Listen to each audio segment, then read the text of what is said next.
Please be advised, as a result of the COVID-19 pandemic and in accordance with Executive Order 202.1, members of the public will not be permitted to attend the Board of Education Administrative Retreat in person, and members of the Board of Education and East Aurora administrators will attend the meeting remotely via Google Meet.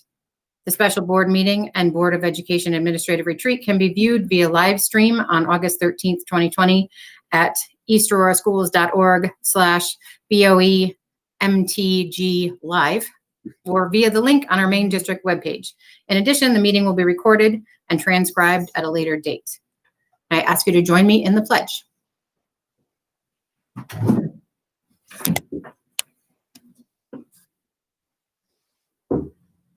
I pledge allegiance to the flag of the United States of America and to the republic for which it stands, one nation, under God, indivisible, with liberty and justice for all. I'd like to call our meeting to order. The superintendent, members of the Board of Education and Administration will discuss various scenarios pertaining to the reopening of the schools. Great. Thank you, Jess. So I'd like to welcome everyone today. This is our second, what we're calling a board retreat, so that we can have a discussion about the progress we're making about the reopening plan for this September. And so we are trying to slowly move back towards a live board meeting. So today, the administrative team is in the middle school library. We are all socially distant. Everybody is wearing their mask, and we also have the plexiglass barriers that we'll be using in the classroom on each of our tables. We probably will be removing our masks just for the purpose of being able to project our voices so that you can hear us more clearly, which is allowed because we are socially distant. And again, so I'll just start off by saying, we started off about a week and a half ago, putting out a 43-page reopening plan to our community. It's a broad scope of what we need to accomplish, and that was based on the guidance from the governor's office, SED, the State Education Department, along with the Department of Health and the Centers for Disease Control. And so it's been a very involved process, but we are very proud of what we've created so far. And that document is, like I said, very broad, and we're working now towards presenting additional details for our parents and our students so that they are as best prepared when we return to school on September 10th. So the next step, what I released yesterday was an additional update on the actual schedules for the three buildings. Parkdale will be on a half-day AM/PM schedule, and we're going to get into the details of that in just a moment. And the kids will be coming 4 days a week, Monday, Tuesday, Thursday, and Friday, with a remote day for the entire school on Wednesday. And then 5 through 12 will be on there'll be a group that comes on Tuesday, Thursday for live instruction, and they will be remote Wednesday, Thursday, and Friday. And then there'll be a second group who comes live on Thursday and Friday, and they will be remote on Monday, Tuesday, and Wednesday. That was explained in my memo to our parents, I believe it was yesterday. I'm kind of losing track of time, to be perfectly honest, and a lot of things happening. And so in addition to that, we also talked about childcare options within our community, and we have teamed up, and Jerome Polakowitz has done a very good job reaching out to the Boys and Girls Club, Duck Duck Goose, and the community nursery at Fisher Price, all who offer childcare options. There are other providers in our community, but they don't necessarily offer childcare for school-aged students. So all three of those associations are doing their best to offer as many slots to our parents based on the schedules that we have set up. So again, these are they're definitely a work in progress, but we've made, I'd say we've made some very nice progress over the last week or two. And also, we'll be having 3 parent opportunities where we'll be allowing parents to send us questions, and then we'll be doing a live response to those questions. And that will be they will happen Monday at noon, and then also at 6:30 on Monday, and then at 8 a.m. on Tuesday morning. So there'll be 3 opportunities for parents to share questions and concerns with us, and we will answer those questions live during those 3 streaming sessions. Also, we will be meeting with the entire teaching staff after this meeting, again, to address their questions and concerns. They've been submitting questions to us, and we will be, we've somewhere between 140, 150 teachers that potentially could be attending. So we'll be answering those questions this evening at 6:30. Let's see. I think that was pretty much what I covered in my memo from yesterday. And so what the building principals and directors have been working on is a more specific plan by building. And that's what we're going to present to you now to the board, so that you have more of the logistics of actually what will be happening kind of on a day-to-day basis at Parkdale, the middle school and high school. And so if you don't have any questions at this point in time, I'll turn it over to Jessica and let her begin the presentation for Parkdale. Any questions at all? Yes. Ryan, just a quick question. Are we to hold our questions till all the presentations are over? Can we ask per building? Yeah, no, we'll have a break between each of the buildings. Okay, Yeah. perfect. Thank you. Very good. Anything else? Okay, this time I'll turn it over to Jess.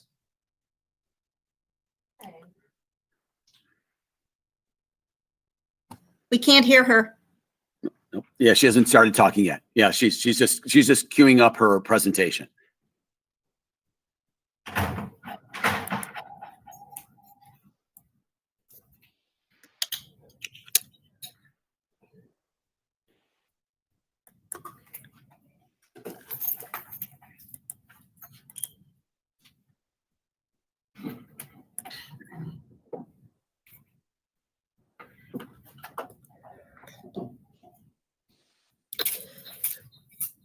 It's really slow. It's really, really slow. Okay, can everybody see it on the screen? You know, as everyone, can I just ask everybody to mute that? Because we're getting some echo. Thanks. You're going to get an echo when I talk. Okay. Can everybody?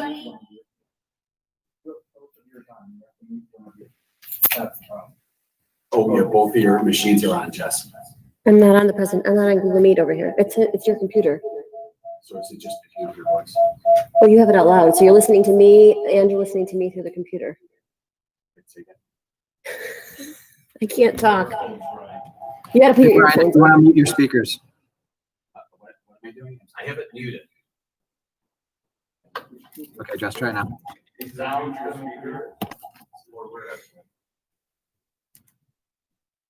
Okay. Can the viewers see my screen? It says Parkdale. Yes. Okay. There we go. Okay. So this is a Parkdale specific reopening plan, and I'm sorry, I have a little lag time when I click something. So first up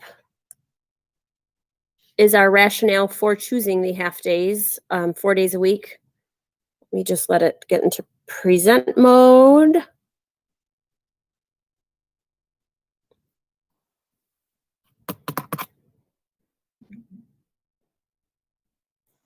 Okay.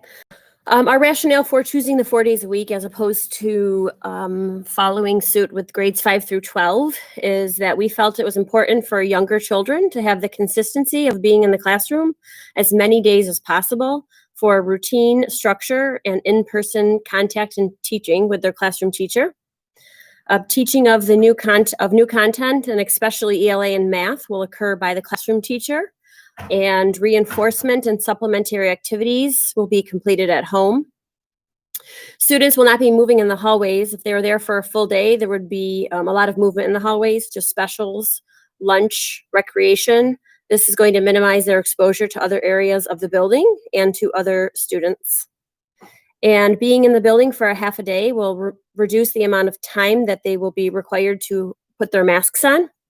And with the half of days, lunch, recreation, and specials won't be occurring while they're in school. Those tend to be very social times for students. They play, they touch each other, they're very close to each other. And these just wouldn't look the same as they normally would should they be occurring during the school day. Our hybrid schedule, this is a repeat of what Brian sent out yesterday, but students will start Thursday, September 10th. They'll be split into 2 cohorts for students in grades K through 4. They will attend in person Monday, Tuesday, Thursday, Friday for either a morning 2.5-hour session or an afternoon 2.5-hour session. And students will learn remotely the opposite time of their in-person session and on Wednesdays. And we are going to split the alphabet at A through K will be the AM session and L to Z will be the PM session. And we will continue to follow our A to F day schedule that includes Wednesdays so that we can stay on track for specials and support services. They are offered on a letter day cycle, so we'll be coming out with schedules for those. And exceptions to the AM PM sessions will be made for students with special needs and for extenuating circumstances. I have a survey I sent out to Parkdale families yesterday. It is due by next Tuesday. And one of the questions is if they're assigned by their last name to a certain session, if they would like to request the opposite session and why. I've had some parents reach out for childcare reasons or transportation reasons. The opposite session does work better for them. So after I gather all of the results of the survey, I'll be able to look them all over and hopefully accommodate all, if not most, of the families and be able to switch them and then balance my classes.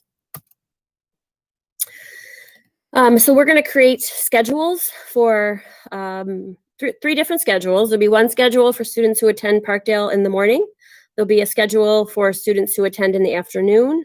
And then there will be a schedule for Wednesdays because that will look a little different because it's a remote learning day for everybody. And student-specific schedules for support services will be communicated in the coming weeks. They're still working out their schedules. And I will show you a sample here.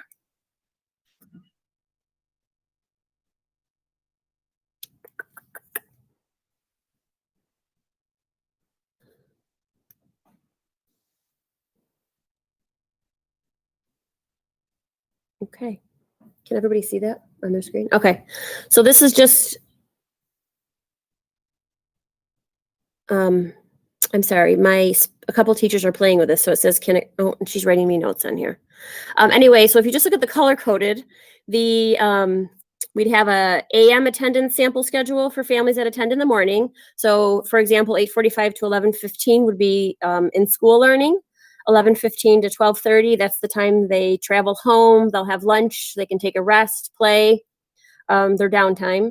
12:45, and so we have the rest of the afternoon in half-hour blocks. And during that time, we'll specifically schedule time to work on any supplemental work that was sent home in the morning by the classroom teacher, science work, social studies, any reinforcement activities, any Google Classroom assignments, whatever the teacher's assigning for them to do in the at-home portion of the day. And they are erasing, I'm sorry, a couple of my teachers are editing this live in the last 6 minutes. So, for example, we're going to have set times for phys ed, library, music, and computer literacy. So, for example, this purple block of, I'm sorry. So let's go to the specials. 155 to 225 on A, C, and E days, they would have phys ed. And during this time, the phys ed teachers would be live streaming a phys ed class from the gymnasium for all second graders. If they're available to do this, would go on the Google Meet and be taught synchronously by their phys ed teacher. The same for library on B days. And then we'd put music in here for maybe that's 120 to 150 on A and C days. So wherever that falls in the second grade schedule or whatever grade level, they would actually be able to log on to Google Meet at that time and watch a live lesson from their special area teachers. And the same would be for support services. AIS is having small group instruction. They've already divided their groups up alphabetically by last name, so they can accommodate all of the students, and they'll be grouped by their last name. So they would have live AIS math reading lessons, and the same for support services. And then any time that would be open in here, because not everybody gets support services, for example, they would work on Google Classroom assignments from their teacher, and again, any reinforcement activities or enrichment activities that the teachers will provide via their Google Classroom. And then it would look the same for the afternoons. if somebody's in school for the afternoon, it would just flip-flop. And my computer is a little slow here, so I'm trying to find an example. Here we go, PM. A PM schedule would look very similar. Again, it would just be flip-flopped. And again, those are still being worked out with all of the details with the support services and specials, but we do plan on giving one of those to every child, so parents will be able to follow it at home and students can tune in live for the remote portion of their learning. And then Wednesdays is remote for everybody, so it would look a little different. I'm hoping it's at the bottom. So this would be a sample Wednesday schedule. Is we're going to dedicate a chunk of time in the mornings for teachers so their morning students will never actually meet their afternoon students, even though they're in the same class. So we're going to spend Wednesdays, a good chunk of time set aside for full classroom Google Meets where they can interact with the opposite half of the students they don't see when they're there, and for small group Google Meets for scavenger hunts, team building activities. They've done 2 truths and a lie, just to build that community and those relationships between the students. And they'll also have some office hours if anybody has any questions. And then we'd have another chunk of time dedicated to specials. So whatever special fell on that letter day, that would be, so the first Wednesday is an E day. So if they had phys ed on E days, they would go to their phys ed Google Classroom and they would complete the phys ed virtual activity for that day. Then we'll have scheduled time to work on classwork or that was assigned by the teacher, any videos that they posted, and any supplementary activities. Then they'd have an hour or so dedicated for lunch, rest, and play. And then again, the same concept, AIS, speech, all our support services would offer remote lessons, and they would continue to have time to work on any work that they are falling behind on, any enrichment activities that the teacher posted would also be scheduled during that time. Okay, if I go back.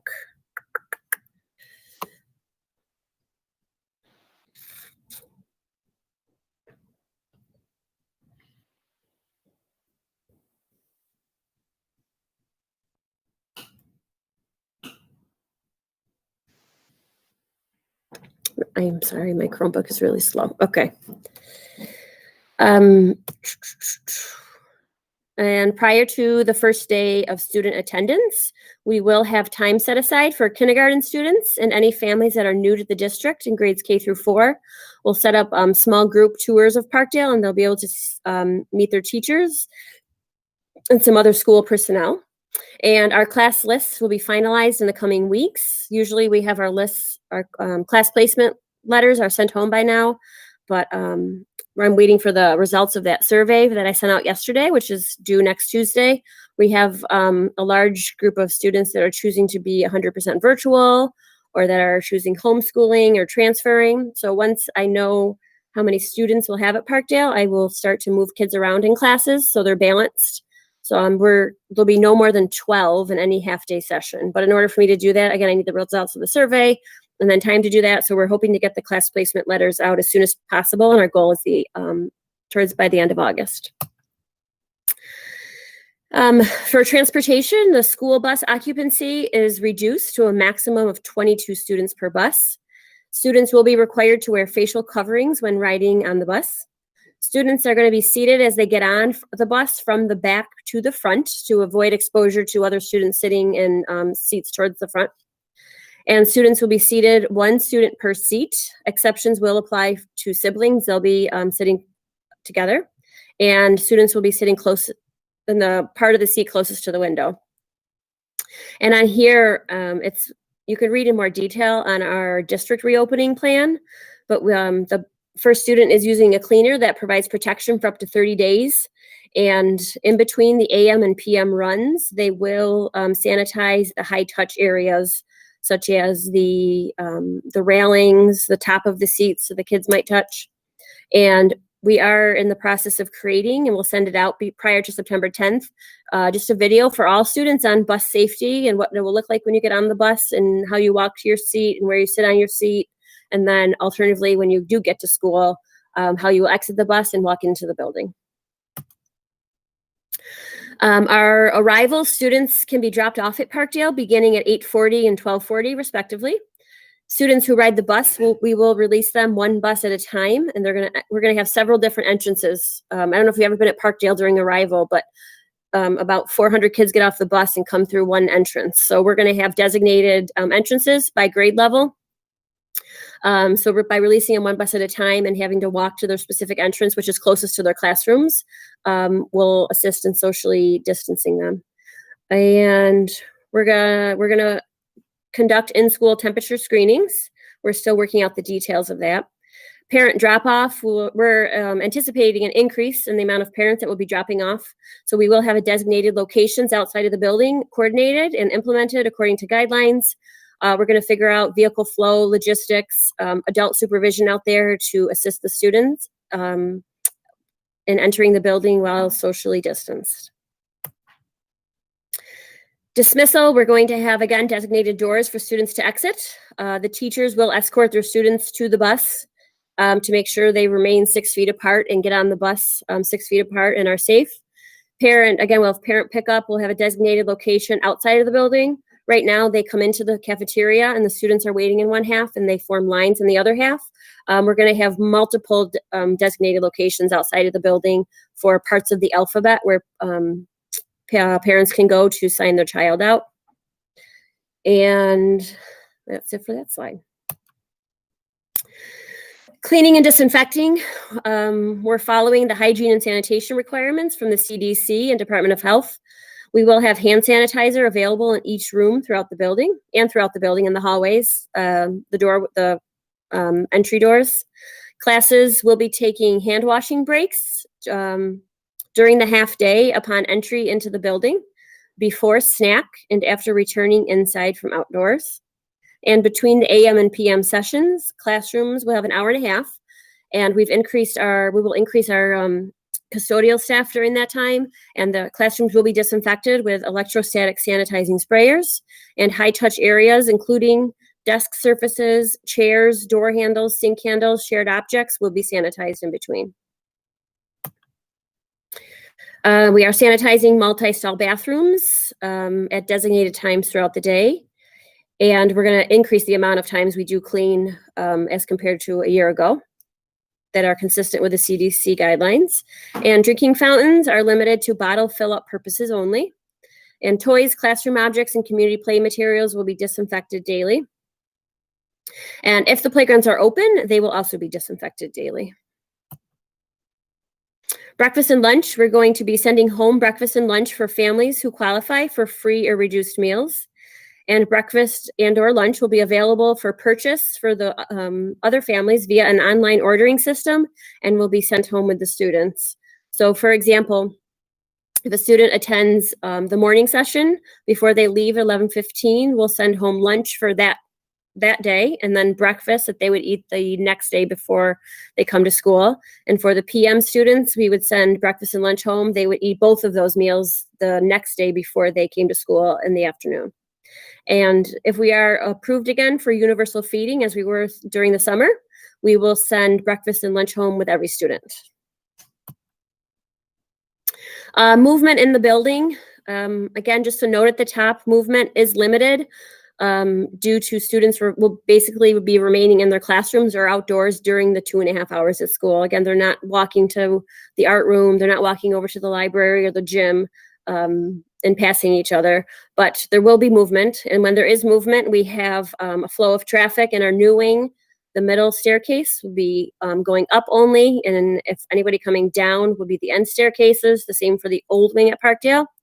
Classes will walk outside to destinations whenever it's possible.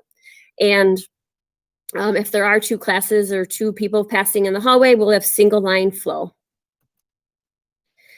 When students are in the classroom, their desks will be spaced 6 feet apart with protective 3-sided barriers. Each student will have their own 3-sided barrier, and barriers will be changed out between the AM and PM session. So the one barrier that Johnny used in the morning will be taken down when Johnny leaves. And then when Susie comes in the afternoon, she'll have her own barrier that will be put up also. And again, desk surfaces, chairs, high touch areas, railings in the building, those will all be sanitized between the AM and PM sessions. And the district has purchased electrostatic sanitizing sprayers to use also. Masks will be worn by students and staff, and there will be areas such as if they're outside learning for a little while and times throughout the day that students will be able to take a mask break. And we'll have signage incorporated to illustrate physical distancing. We've ordered some student-friendly Parkdale paw prints for the floors and the hallways and the classrooms to show them what 6 feet apart looks like. At 3rd and 4th grade, our teachers do team. So that means there's a team of 2 teachers, and one of them would teaches ELA to both classes, and the other teacher teaches math. So we are still going to team. However, usually the kids get up and switch classrooms, but this year the teachers will just be swapping rooms, and the kids will be at the same desk with the same barrier throughout that time. And teachers will use outdoor instruction where health and safety conditions and physical space allows. Our specials, art, phys ed, library, music, and computer literacy for grades 2 through 4. They are going to visit the classrooms to introduce themselves at the beginning of the school year. And as I said before, there will be a special area Google Classroom for each grade level. Last year in the spring, we had one special area for the entire school, and it was overwhelming, and teachers couldn't keep track of who was doing what. So this will cut down on that. It'll be by grade level, and then the assignments they post to that Google Classroom will be grade level appropriate. And specials will be offered synchronously and asynchronously on Wednesdays, and a schedule will be sent with the days and times. This is what I showed you earlier in the presentation. And they will also be recorded. They're going to have recorded lessons that are posted to the Google Classrooms because we realize some students will be at childcare or just will not be able to watch it live in that half of the day. The same applies for AIS services, resource room, speech, OT, PT, counseling. They're going to visit the classrooms in the beginning of a school year to introduce themselves to all of the students. They will all have their own Google Classrooms, and as appropriate, whatever, if students receive certain services, they'll sign up for those Google Classrooms, and services will be offered synchronously and asynchronously. And again, a schedule will be sent with the exact days and times that their child can log on and receive those services or those counseling groups. And again, AIS will be recorded and posted to the Google Classrooms for those students that can't watch it live. Technology, every student will receive a school-issued Chromebook, whether they're following the hybrid model or have decided to go 100% remote. Chromebooks will be transported back and forth to school. The teachers are going to spend some time at school familiarizing the students with a Chromebook and their Google Classrooms and how to navigate a Chromebook and where they can find certain assignments. They will integrate that into their ELA and math teaching too. And then of course they need it at home to complete other assignments. We are asking that the chargers are kept at home. Chromebooks have plenty of battery life that if they're charged at home, they will last during the day. And the students won't be on them for all 2.5 hours. It'll be here or there. And they won't need to be charged. We'll have some extra chargers at school for those that forgot or it dies, but for the most part, chargers will be kept at home.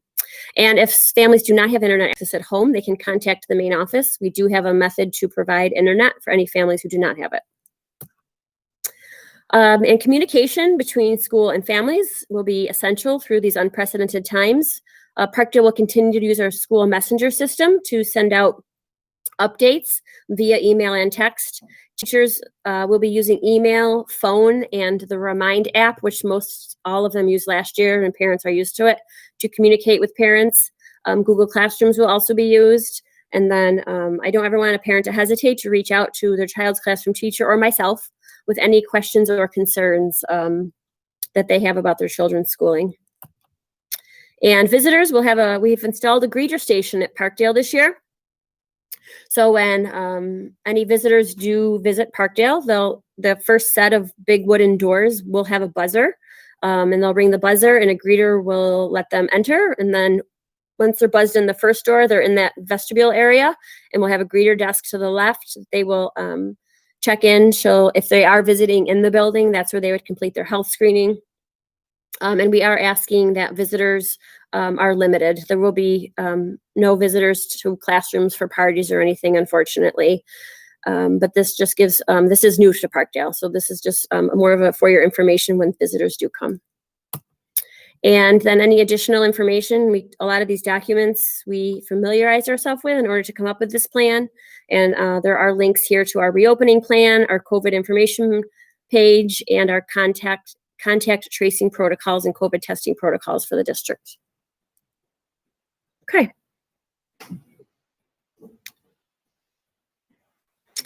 And are there questions? Before we go to questions, I just want to just thank Jessica for her presentation. And you can see this has obviously been a work in progress, and I think the administrators have done a fantastic job developing their plans over the last, gosh, honestly, several months. We've taken a lot of time to work with our task force, including teachers and parents, community members, board of education members, administrators, of course, to take this information and then to develop a plan that we feel is going to be best for our students.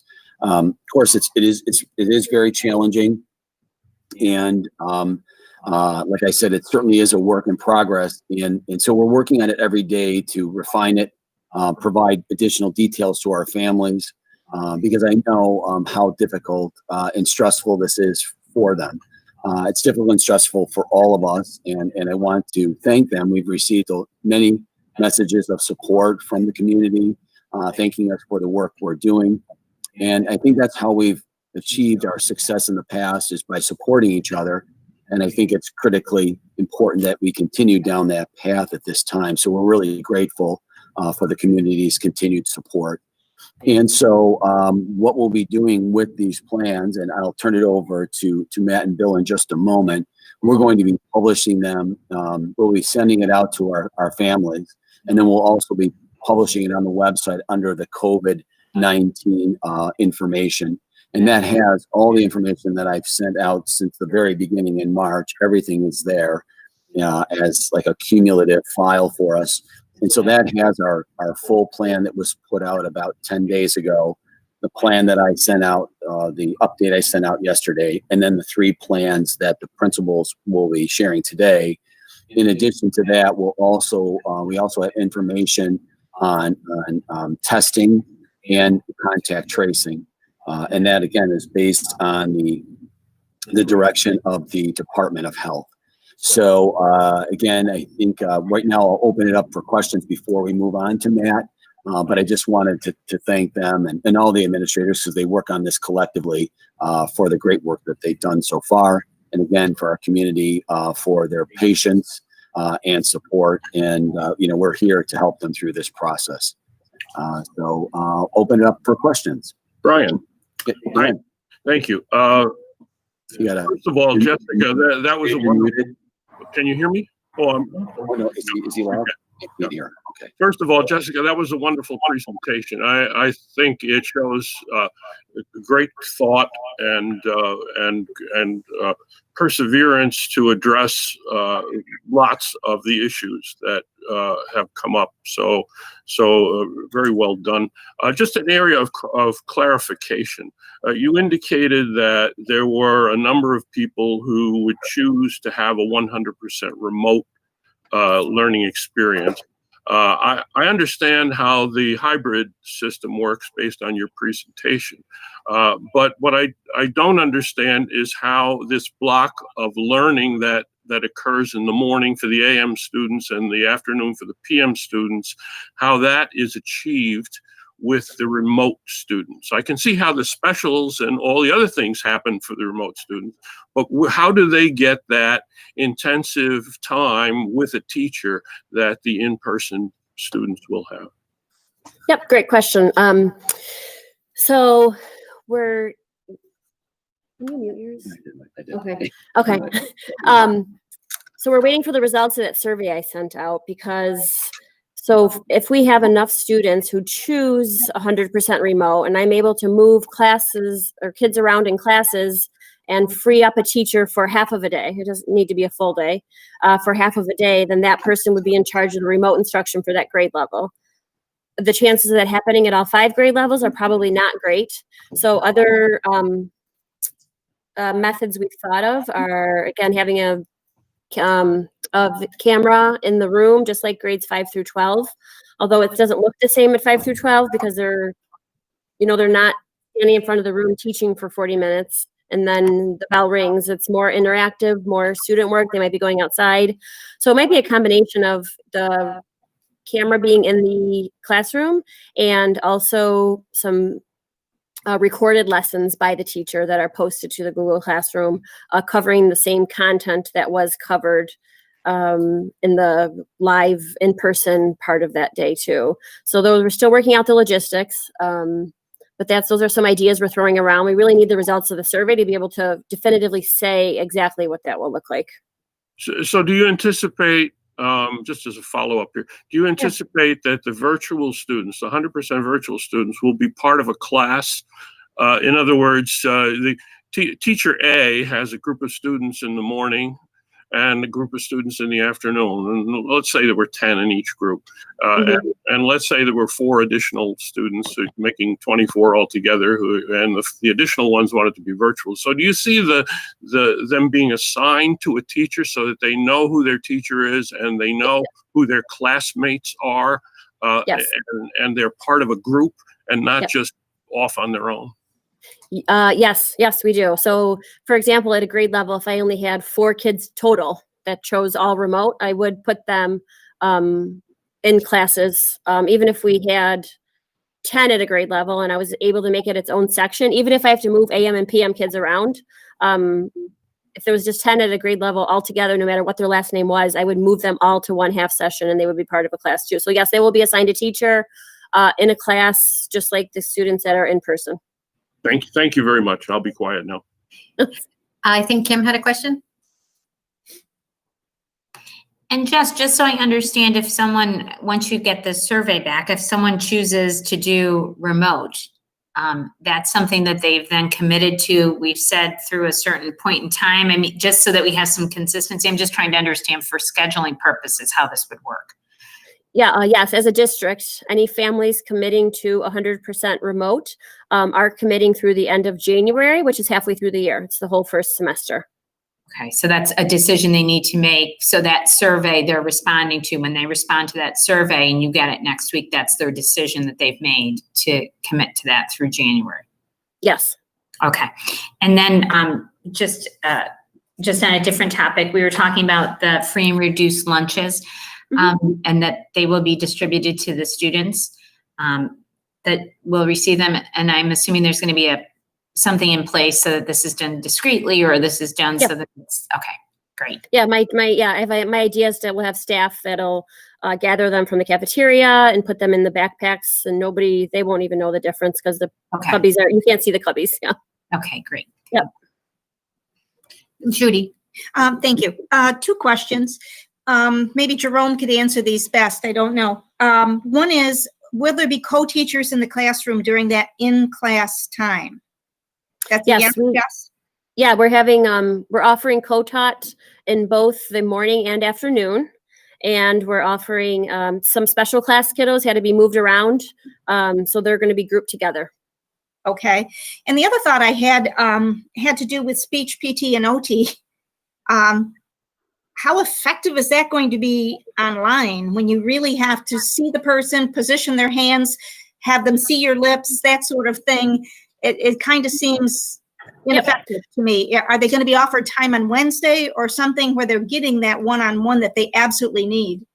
Yes, as the school year starts, we'll probably start remote just to get things underway. But then we are working on ideas to, for example, if a student is in school in the morning, maybe they can stay an hour later to receive in-person services and then be bused home at 12:15. Or for the PM, maybe come in earlier. Or we have an 8 a.m. option that our teachers are there at 8 a.m. Maybe they could come in then, and Wednesdays too. Okay, thank you. That was important. Thank you. Yep, John. Yeah, one point and one question. You were showing a schedule, an example schedule, and I looked at the PowerPoint. I don't see that in the PowerPoint. And from my perspective, or is it? I see Mark shaking his head. Yes. There's a link to it on slide 3, maybe, or 4. It says sample schedule here. If you click the word here, it should bring you to it. And if when the parents get that, they'll have the same access. Because to me, a visual is better than words. So they'll have that visual if they want it. Oh yeah, you couldn't see the pretty rainbow colors? No, I didn't. When I looked at the power screen, I didn't see it in the Oh, power okay. presentation. But you're saying, Yes. and the answer is I did see it, which is going to lead to my second question. I didn't have time to really read it. When they're remotely, will there be online remote teaching from teachers, or will it be them completing their tasks at home? So if they're following our hybrid model and they're in person, either the AM, the PM, the opposite part of the day, that their teacher's teaching the other half of kids. So their teacher won't be live, but their specials area teacher will be live. Their phys ed teacher will be live, music. Gotcha. So Library, they'll have specials when they're at home, and then they'll have the English, math, and whatever else when they're in the class. Yes. That's it. Thank you. Great So- job, Jess. Yes, I thank you so much for all the information. I know this has been a ton of work and really appreciate all the thought that you've put into it. I know we've got a lot of concerned families out there, and you can see how much effort you've put in to take all the needs into consideration. For those, so it sounds like there's some independent blocks of learning and the opposite parts of the day. Yes, we're still working on those student-specific schedules that I showed you, but every minute of every day won't be filled up necessarily because kids are going to complete their work from their teacher at different paces.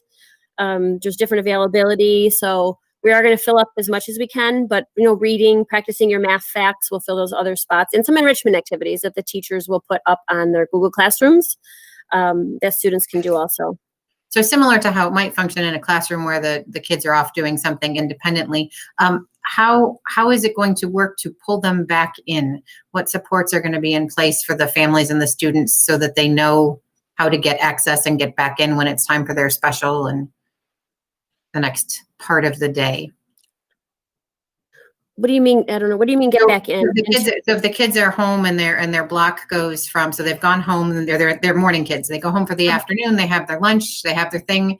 Now it's a complicated question. What are the supports so that the kid knows when it's time to re-engage and go on to the next step? Are you going to do some training for families, the childcare providers? How are we going to get everybody on the hook so they know when to step back in, when to go work on their math facts?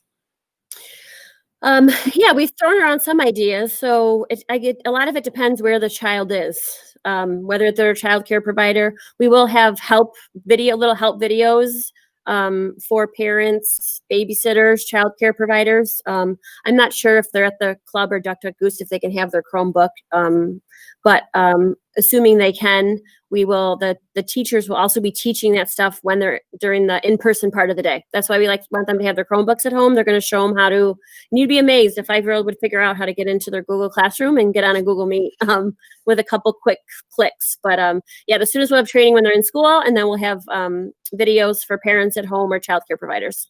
And along those lines, Jess, we're going to have parent PD for the Google Chromebook and Google Classroom and the rest. Some of that will be on demand, kind of tech office hours, and some of that will be pre-recorded videos or frequently asked questions. So now that we had the summer to kind of, I dare say, get our feet back under us, even though we never felt like we did, we understand that the parental support, the parents did an amazing job. They did the best job they could, but we need to make sure that they're feeling supported on just some of the point and click type stuff that we're going to ask them to do. So that will be part of my PD plan for them.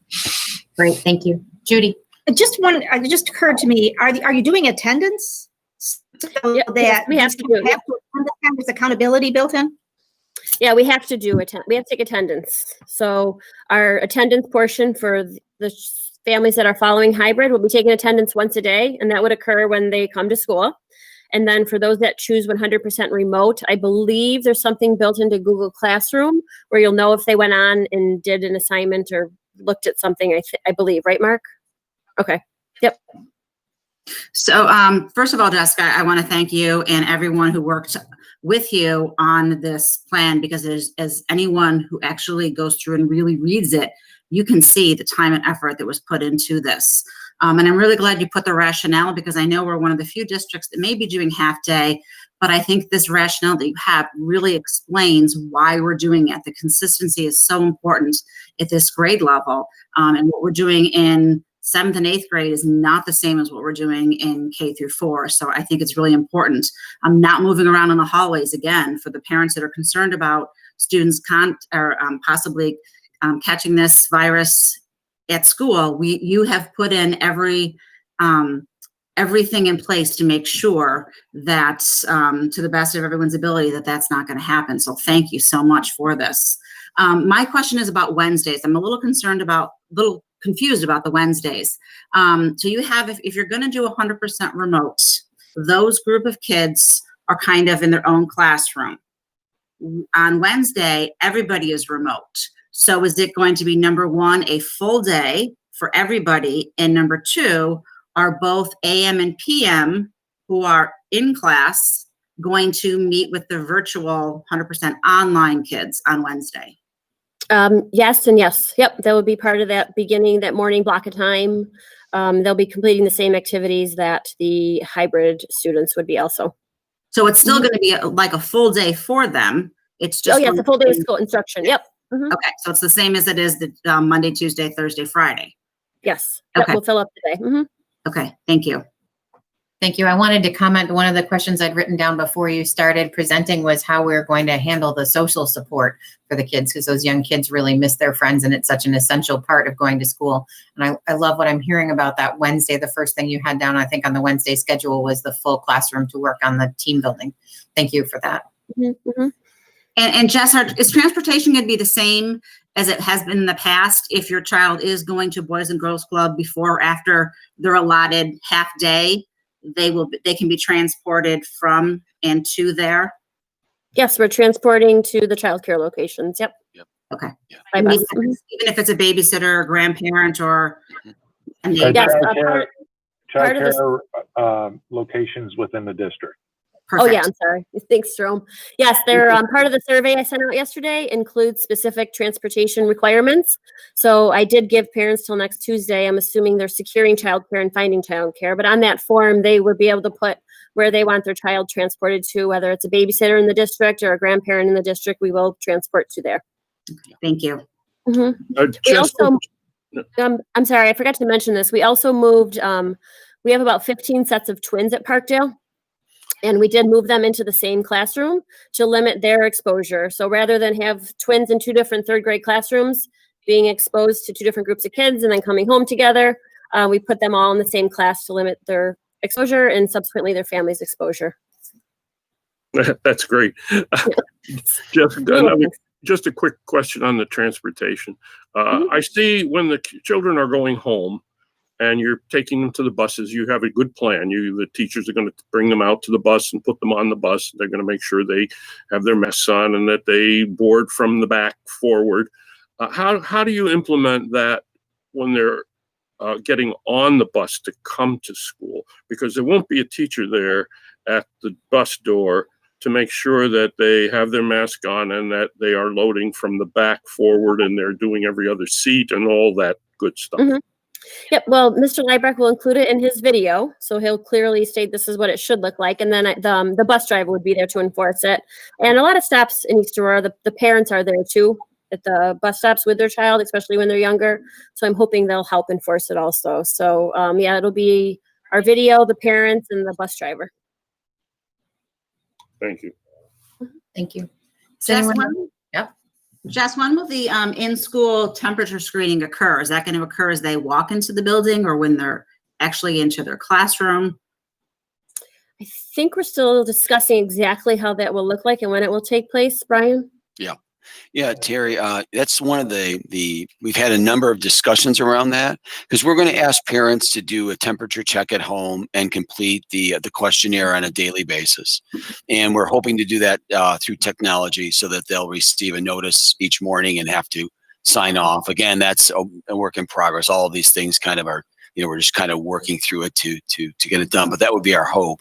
And then we're also considering how do we do a second check within the district as they are entering the buildings. And again, the logistics of it are a little challenging. So we're just trying to figure that out. There's a couple options, actually using handheld that you can put up to the forehead and also like archways that they can walk through. So we're trying to figure out what's the most effective and efficient way while also maintaining the social distance that we're required to do. So that's a little bit of the tricky part. But we're still working on it. I just wanted to say too, Judy, just to your response, and I think Jess mentioned it, and then the guys will mention it as well. For students with special needs, the teachers and along with the parents will decide what those schedules look like. So if they need additional days in for some type of additional remediation, and that could be around support services or directly to academic support, and they're going to make that determination. And then so those schedules will look different for that group of students. Yeah. Just as long as the parents understand that. I just want to make sure the communication's there, because quite frequently the special ed parent needs a little bit more communication, and it's important that they get it. That's all. No, I agree. Just one quick suggestion. Again, relating to those students who are 100% virtual, if you are going to have some classrooms where you have a camera in the classroom and where you have the capability of live streaming the teacher's activity, in my view, that would be an ideal classroom to also have some virtual students, because they could be right there with the teacher and with the in-person students for some real meaningful instruction that's happening in real time. So it's just a suggestion. I know we probably don't have enough cameras to do it in every room, or even the capacity to do it in every room, but whatever can be done for these students who are not going to be able to be there in person, I would appreciate it. And Dan, just, I know because it's going to come up again at the middle and high school level, there are guidance coming out on privacy. Basically, the cameras will be focused on the teachers. There may be obviously incidental students covered, but this isn't an eye in the sky of everything happening and what all the kids are doing. The purpose of the cameras are to capture the instruction by the instructor. And there are guidelines that have recently come out regarding exactly what can and can't be captured, and we're well within a comfort zone with those guidelines. Thank you. Kim. I just wanted a little bit more clarification about the barriers and how those are going to be utilized, and my concern being it creating a false sense of security in terms of, because they don't go all the way to the ceiling. They're just, and I'm just trying to understand, how are we thinking of you? Are these going to sit on the desk all day, or what's happening? Yeah, Kim. So the barriers, it's again, I think what we're trying to do is kind of layer the levels of protection. And so first, obviously keeping the desk 6 feet apart, wearing masks, and then adding the barrier. So the barrier will, at the elementary level, it will be every student will be assigned a barrier, and when they leave in the AM, they'll be taken down, and then the next set of barriers will be put up. So the student will have the same barrier every day that they're in school. They'll have their own barrier. And so is it foolproof? Absolutely not. But it just adds like one more layer of some level of protection. And there's varying, let's say there's, I guess there's, the support varies depending on what kind of studies that you look at, right? So we're just trying to say, like you're saying, is it the end all and be all? No. But does it add some level of protection? Yes. That's why we chose to do it. And so then at the high school, middle and high school level, they would be placed in the classrooms, and it's either going to be one of two ways. Are they also because it's it might not be every period, but they'll be switching. And so classrooms may not be used every period, but when they are, after each session, they'll be disinfected. The desks and the barriers will be disinfected between periods. And so we thought about, could kids actually take their own and then move through the day? But that's a difficult thing to get through. So, and we believe that we're just going to use them and disinfect them each period that they're in use. Brian, could you show us an example of one? You said that you have them in the library. Let me see if I can turn this around. You could see mine right here. Yep. So here's mine. Can you see that? Yes. Okay. So you're going to have like a name tag on each one, so you know whose is whose. Yep. Okay. Yeah, exactly. So for the elementary kids, yes. So they'll be identified.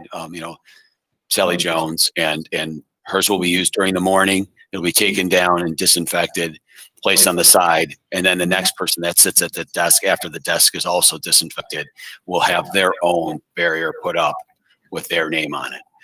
So that works nicely for the students at Parkdale. Like I said, just the movement of the middle and high school, it makes it more difficult to do that. Yeah. And I think also the other thing is it's just a reminder, especially to our younger students, because it's there in front of them of this, being safe and keeping their distance. So it's sort of that type of. Right. It just creates another reminder. Exactly, Kim. Like I said, nothing is foolproof. Right. And there's varying degrees of research that supports it or not, but I think we're just trying to add as many elements to the safety plan as we possibly can that are practical and in some way effective. And I just have another follow-up to that, just specific if a case were detected, and that's more, I guess, a district-wide policy that will be as opposed to, so that's not something, so we'll talk about that in terms of how that'll be handled. Okay. Yeah. So I'll wait on that.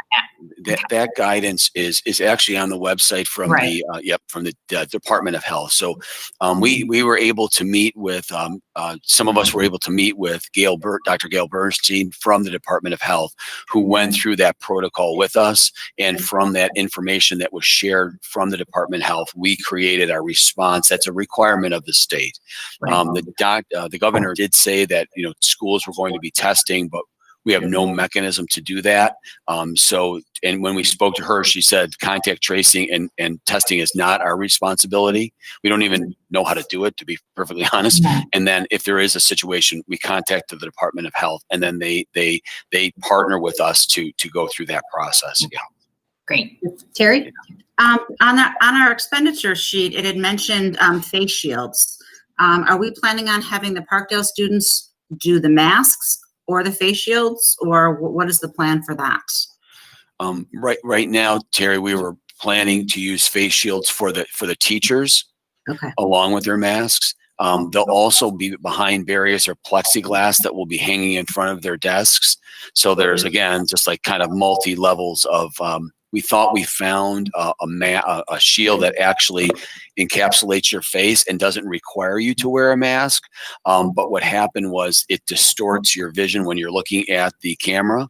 And so it made it really difficult to use that shield. It was nice because the teacher then, like we're talking about, especially with younger kids, just seeing the teacher's mouth, how to pronounce words and those types of things. People, even smiling and those types of gestures are really important in terms of that contact. So what Jerome was able to find is actually clear masks where the mask is clear. So we're going to try something like that so that students are still able to see the teacher's face primarily. So when they're in close contact, you have to wear the mask because the shield does not replace the mask. And so we're kind of trying to find a variety of things that will make that interaction as positive as it possibly can be. Okay, thank you. Yeah. Brian and Jess, will there be, I know some of the teachers already use mics in the classroom. Will that be an option for everybody?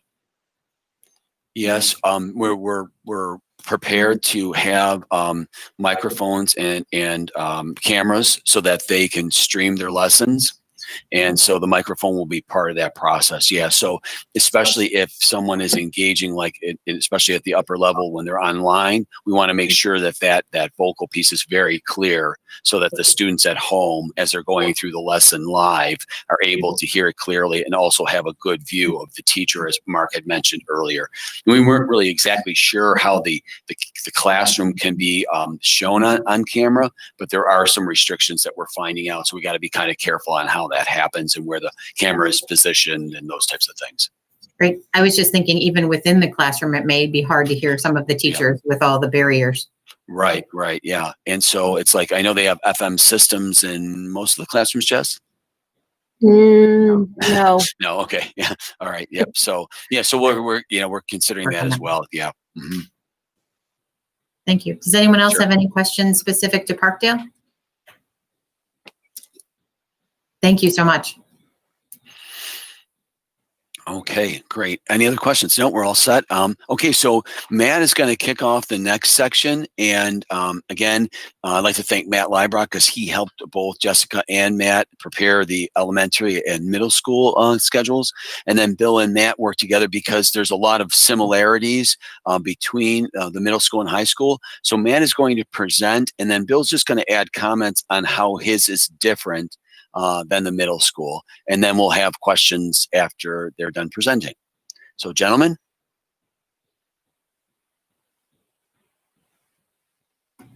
Okay, can everyone hear me? We good? All right. I am just going to present.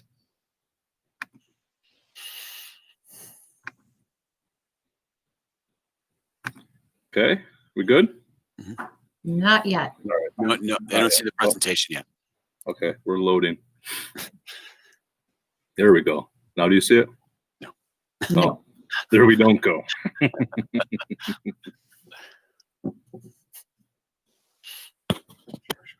Yeah. Nothing yet? Nope.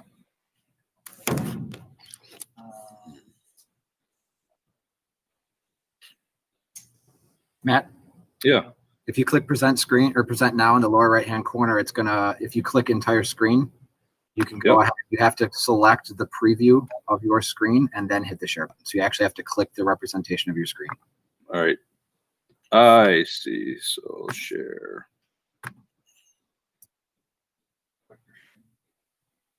Hold on, it's telling me to cancel. Let me try this one more time. Sorry about that. Present now, my entire screen. Click the picture of your screen and click share. There you go. You're going. Perfect. There we go. Okay. So now can you see my screen? Mhm. I can or I can't? Okay. So now we're good, hopefully. Hold on. All right, we're good. We see it? Yes. All right. Thank you. Thank you. Thank you. Okay. So yes, Mr. Roberts and I are going to do this one together because although there's some slight differences between the middle school and high school that we'll speak about, many of the discussions that we had and the plans that we put together are more of a 5 through 12 model. So I think this presentation will be a little bit of us going back and forth, but we'll definitely use this slide presentation. So the hybrid model in students really 5 through 12, even though this says 5-8, will be split into 2 cohorts, just like Parkdale.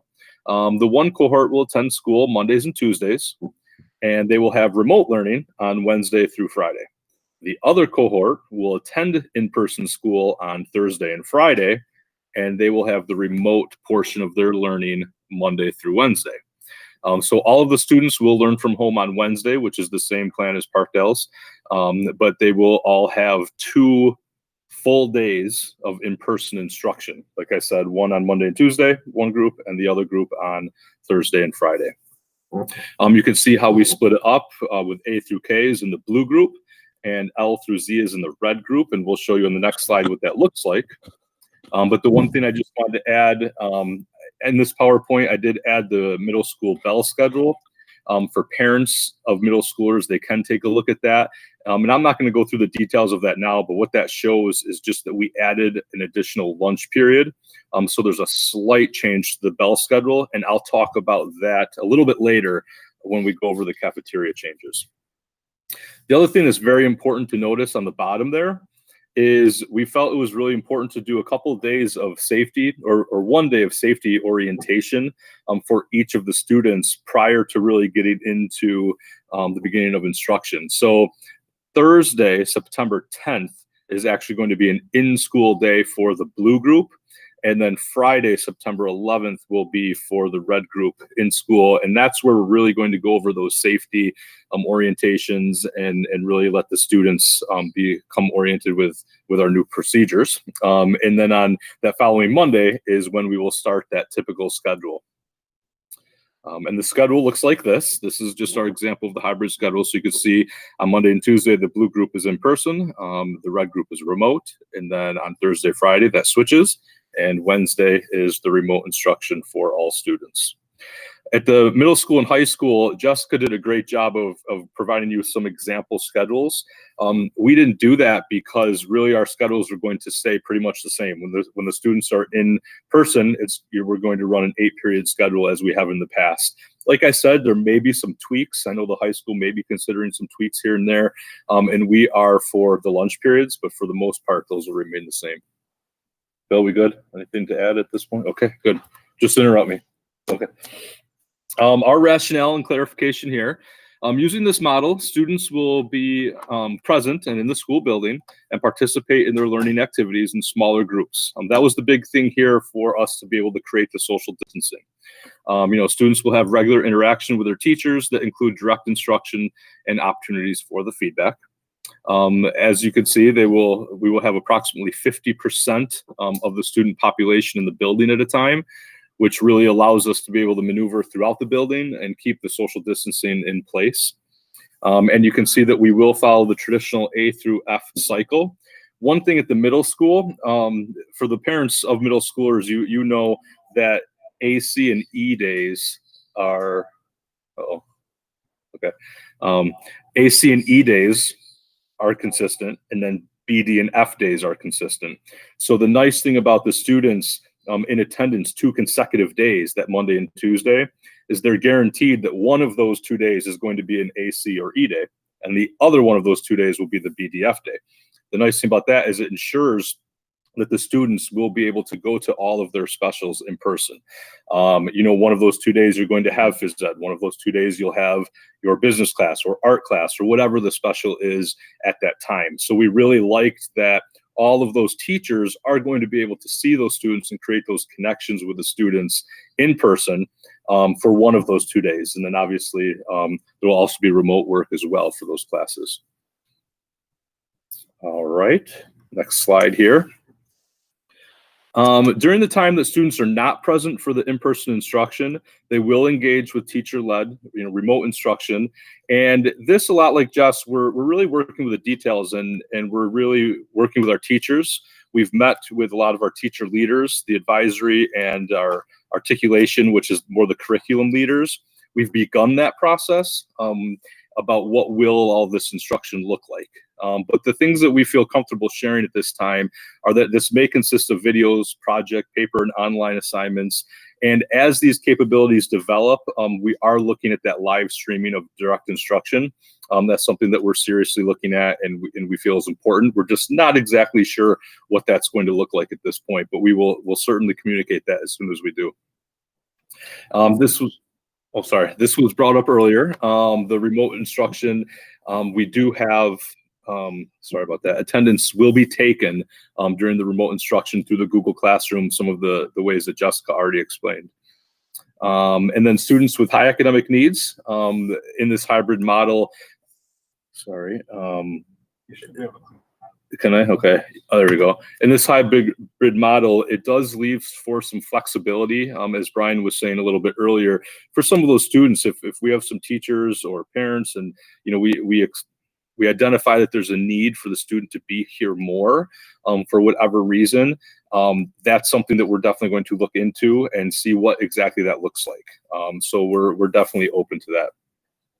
Matt, if I can just jump in for 1 second, Sure. Just to clarify that first bullet there, when our students are not present, they will be expected to join a Google Meet for their core areas, tuning in for the start of the class and for the entirety of the class. That would be math, social studies, English, and science. And the other examples of the videos, the projects, the papers, the group work, online assignments we'll be using for our elective areas. And one of the main reasons we're doing that is, number one, the idea of expecting our students to log in all day from 7:30 to 2:45 in front of their computers was not realistic.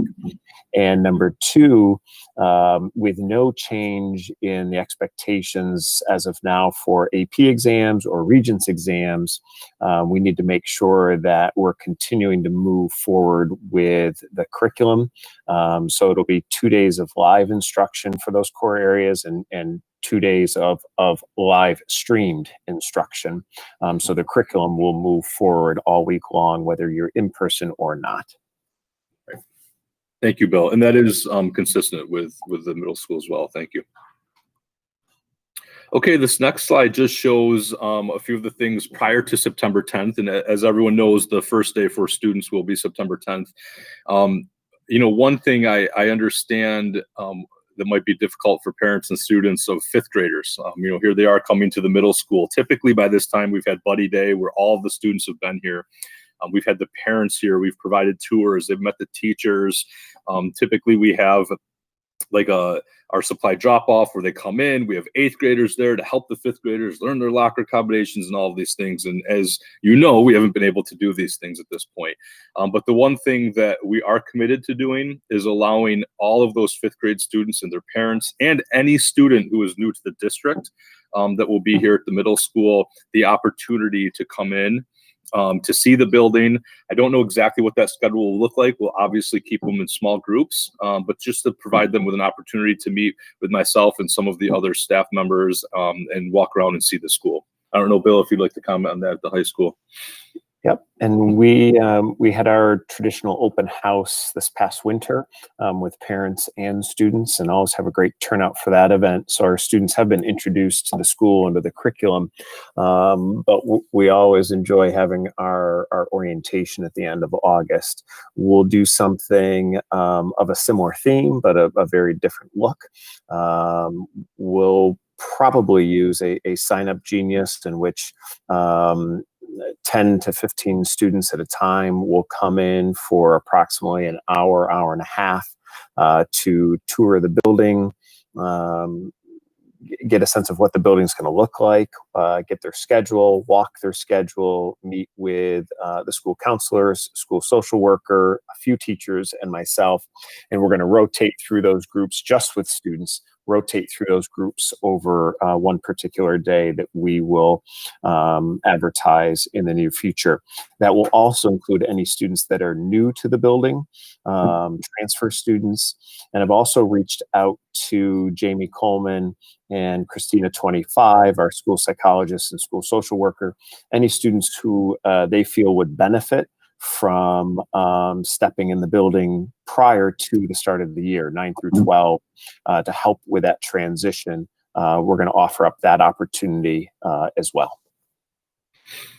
Thank you. And then also the second bullet there, that was just, typically by now, as Jess said, we would, this is the week that we would have sent home the schedules for all the students so they could see those. And obviously, under the circumstances, that's been delayed. That process has been delayed, and we're hoping that within the next few weeks, we'll be able to share that. So I just wanted to note there that as soon as we have everything figured out, we'll make sure that you have that information as well as the parents.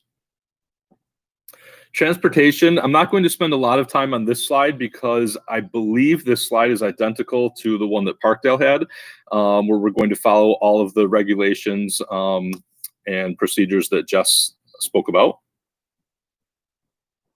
This is, we're going to speak a little bit about the arrival. So students at the middle school here, we have designated 4 entry points. So we're going to have multiple areas where the students can come in. Like Jess explained, we will have in-school temperature readings. That will be something that may occur. I'm not sure exactly how that will look yet. Our parent drop-off will be a designated location outside of the building. It is going to most likely, look a lot like it has in the past, in the front, the back, and the side of the building. But we're working on specifically what that will look like, and we will notify you before September starts. And then if we're looking at vehicle flows and just some of the logistics, one of the things that's great is the sidewalk. I know the Board of Education knows this, but the sidewalk out on North Grove has been redone. So parents, students, great news. There's no more muddy sneakers. I can't tell you how many times I saw a student hop out of the car right into a mud puddle, and that's not the best way to start your day. So the nice thing is, that's all been redone, and it'll make entryway a little bit easier. And the nice thing about that too is it'll allow for quicker flow, because oftentimes parents would wait for that good spot to drop their student off so they didn't end up in the mud. And now that we don't have those areas and it's all nice and new, I think that'll be a lot quicker. So we're looking forward to that. And then also we will have staff assisting at arrival times, really just to remind students of that social distancing. The middle school for students who, I'm sorry, Bill, anything to add to that for the high school specific? No, ours will look very similar, and I'll have one more thing to add when Matt finishes the next slide. Okay. Students who walk, ride their bike, or are dropped off, and as many of you know, at the middle school, that's a huge number of students, especially that ride their bike and walk to school. And we will have locations. So let me back up a second. Those students who do arrive to school a little bit early, 7:30, 7:35, 7:40, we don't allow them to go up to their homerooms until 7:45. So typically, we would have all the students go to the cafeteria. And to be honest with you, once you get closer to that 7:45, there would be more than 200 students in there. Obviously, we can't do that under these circumstances. So what we're going to do is designate different locations, maybe the multi-purpose room, a gym, the cafeteria, but different places for students to go, so we can still have the social distancing, but we still want to provide that opportunity for the students to come to school when it works for them. And it's kind of nice when some of them come at 7:30, 7:35, because it spreads out that arrival time, so all of the students aren't entering the building at the same time. Students who ride the bus at the middle school, we take shuttle buses. We're working with a bus company. They've been incredible about identifying how many buses we need. Typically, we have 5. We're not sure if we're going to need 5, 6, 7, 4, who knows? But we are going to seek that information and figure that out. But our plan is to release 1 bus at a time. So actually 2 buses at a time. The first bus and the last bus, they would both be released at the same time, and they would go through separate doors. But we would do it in an orderly fashion, so you're not going to have large groups of students entering the building at the same time. And we are going to have students who ride the bus, as they do now. They will head directly up to their homeroom, right off the bus. And obviously, if they get breakfast, then we'll have locations for that. Bill? Similar to the middle school, we'll release our buses one at a time. Traditionally, if you've been up at the high school in the morning, you probably have not been on the Center Street side to see the buses release, but some buses release would be outside of the back of the cafeteria near the dumpsters, and then the other buses release more towards the flagpole. So we'll have 2 entrances, again, 1 bus releasing at a time. When our students get off the buses, and we'll talk about our hallway flow here in a minute. But when our students get off the buses, they're going to go, if you're on the early period bus or the first run, you're going to move directly to your early period class. We will not be using our lockers. So students will go right to their early period class. If you're coming in on the second run, you'll be going directly to your homeroom. Homeroom's going to look different. It is what we have found, or in looking at this, it's not necessary to introduce a new group of students together just for the purpose of homeroom. So homeroom will be incorporated into their first period class. So again, as soon as students get out or off the bus into the school, they're going to go directly to their early period class or to their first period, which will act as their homeroom. And just to piggyback on that, we're looking at doing the same thing at the middle school. There's a couple of things that we're still looking at in that homeroom, but we are planning on, wherever possible, which is close to 100% of the time, of having students' homeroom be their first period. So that way, that is 1 less point of contact that they will face throughout the day. Dismissal. Students will exit through designated doors as well. We use multiple doors. And the parent pickup at the middle school will look very similar to as it has in the past. You know, a lot of parents utilize Main Street, a lot of parents utilize North Grove. We do have a majority of our students walk or ride their bikes, those that don't ride the bus. So, you know, we'll just monitor that as it goes. And if we need to make adjustments, if there's more students that are doing this, then we will certainly do that. And again, we'll have more staffing available to help with the social distancing at dismissal. Now, going into the cafeteria, the fun part of the day, the lunchroom. I just put this note on here that typically, you know, our lunch periods at the middle school in the past, pre-COVID, have always been approximately 260 students in the cafeteria. As you know, our cafeteria is fairly large. As we cut the cohort in half with our hybrid model, and we've added lunch periods. So each grade level will now have their own lunch period. In the past, 5th and 6th graders ate together, 7th and 8th graders ate together. We will now have it where 5th graders will eat just with 5th graders, 6th graders with just 6th graders, and so forth. So the nice thing is that really limits it down to a maximum of 60 to 70 students. And depending how many students end up staying home altogether, it could be even fewer than that. So this will allow there to be more than 6 feet of space between the students. And we're working with our buildings and grounds about considering bringing desks in instead of the big tables and spreading those out just to ensure the safety. And we will also have many physical guides, you know, such as tape on the floor, signage, you know, so when the students are waiting in lunch, in line for lunch, we're going to have the you know, markings on the floor to show them where to stand. And we are also going to put some procedures in place for throwing out trash and purchasing snacks. We will most likely spread the garbage cans throughout so the students aren't walking by multiple other students to throw out their garbage and things like that. We're going to come up with some procedures that make the most sense. I think just yeah. Yeah, one thing that's different at the high school, our cafeteria is smaller than the middle school. So we're going to have to open up a second cafeteria.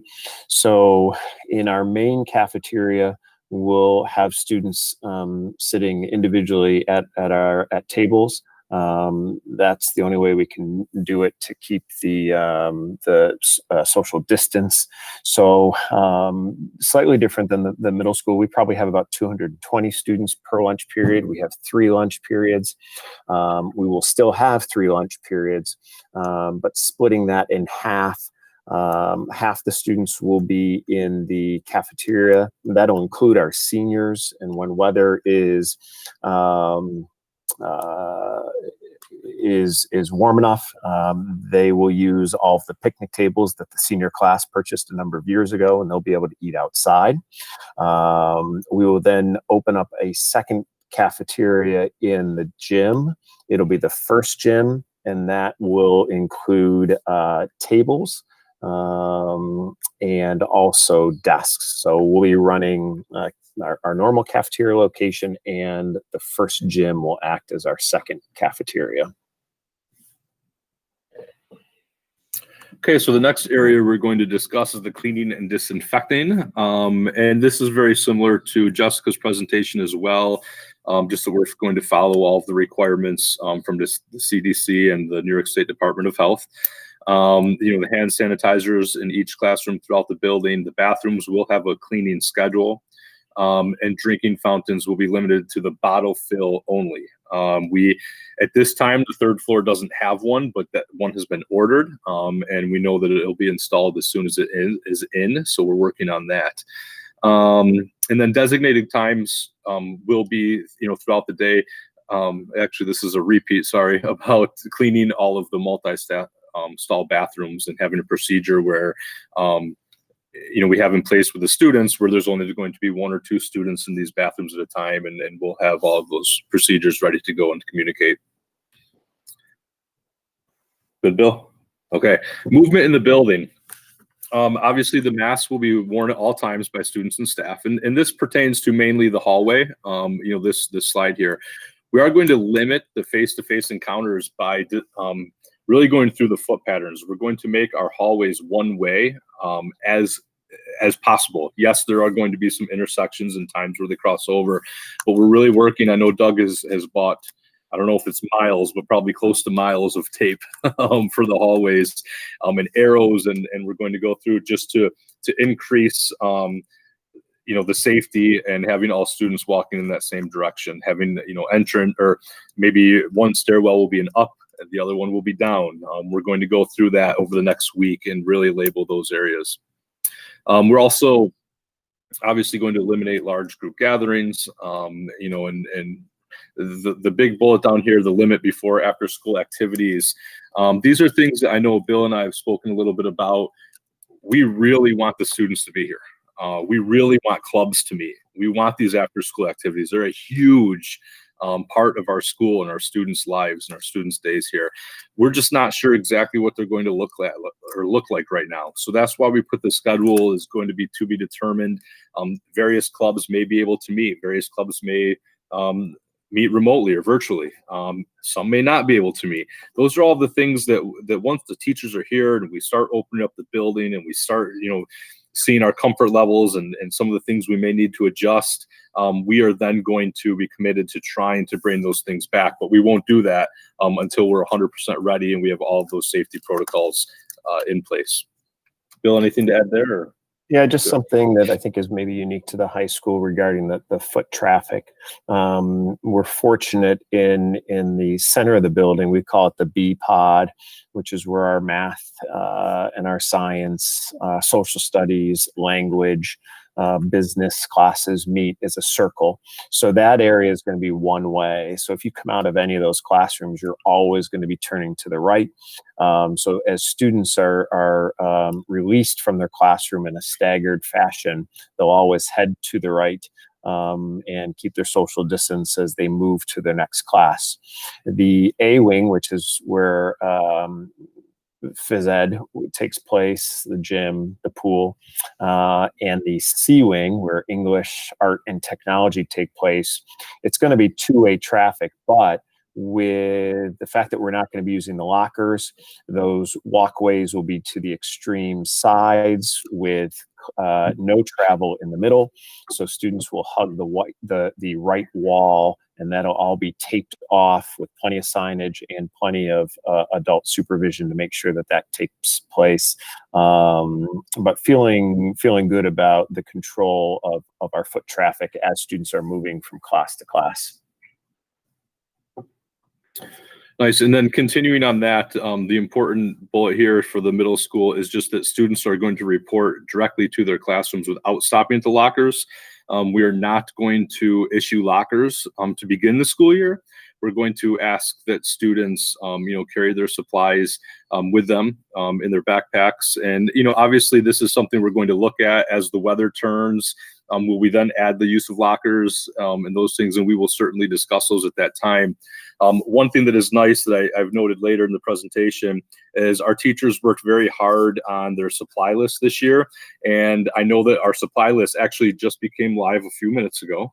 So it's now up and ready. And some parents had been asking, where's the supply list? Where's the supply list? And the reason why we took it down was because once we made the decision of not using lockers, the teachers did a really nice job of limiting the use of binders. It used to be that typically the students would have a binder for almost every class, having 6 or 7 binders in their lockers. And we've limited that so they'll have one binder for their entirety of their schedule, and we'll have folders and things like that to help supplement, and then obviously their Chromebooks. So that was something that parents hopefully will see now, and we'll make sure that we inform them that those supply lists are now up. In the classroom, desks will be 6 feet apart, and we will use the binders that Brian had showed, or the barriers, sorry, that Brian had showed everyone. The desk surfaces, chairs, and high-touch areas will be sanitized between the classes. Masks will be worn. At times throughout our day and our schedule, we will designate various mask breaks. And we'll make sure that the students have that opportunity to, take that mask break, but we're going to keep it in a very safe manner. Obviously, we have a lot of signage, and we've removed, one of the initiatives that we've seen lately is this flexible seating, which is great. It's really strong for instructional pedagogy, but a lot of the furniture in these classrooms are furniture that teachers have brought from home or we've purchased from someone, and a lot of them are cloth. So we've gotten rid of all the cloth couches, and all of the furniture has been removed from the classrooms. Now there are some examples. For example, there was one grant that some teachers did get, and some of those furnitures through the grants have a special material on them, some sort of leather or pleather that can be cleaned and sanitized. So some of those may still be used a little bit in certain areas, but for the most part, we've removed all of that furniture in the building. Anything to add, Bill, or we're good? Okay. Just the one thing I was going to add is in regards to classroom usage, we do have an outdoor classroom at the high school off of Center Street, and it's a classroom that teachers can reserve, set up with benches, a teacher table. So we are going to promote the use of using the outdoors for instruction when conditions are right for that. Okay, the technology page here, and this again is pretty much the same as the one at Parkdale, just how the students will have their Chromebooks, the school issued Chromebook, and all students at the middle school will bring them back and forth. This past year, 7th and 8th graders brought them back and forth from home to school, and our 5th and 6th graders, we just kept them here in school. So we will be bringing them back and forth on a daily basis at this point. And it's just going to be really important that they charge the Chromebooks, and we will make sure that we put a lot of instructions in place and really teach the students how to do this. And again, families without internet access should contact the school. And like Jess said, we have means to help these families because it's really important that the students have this access.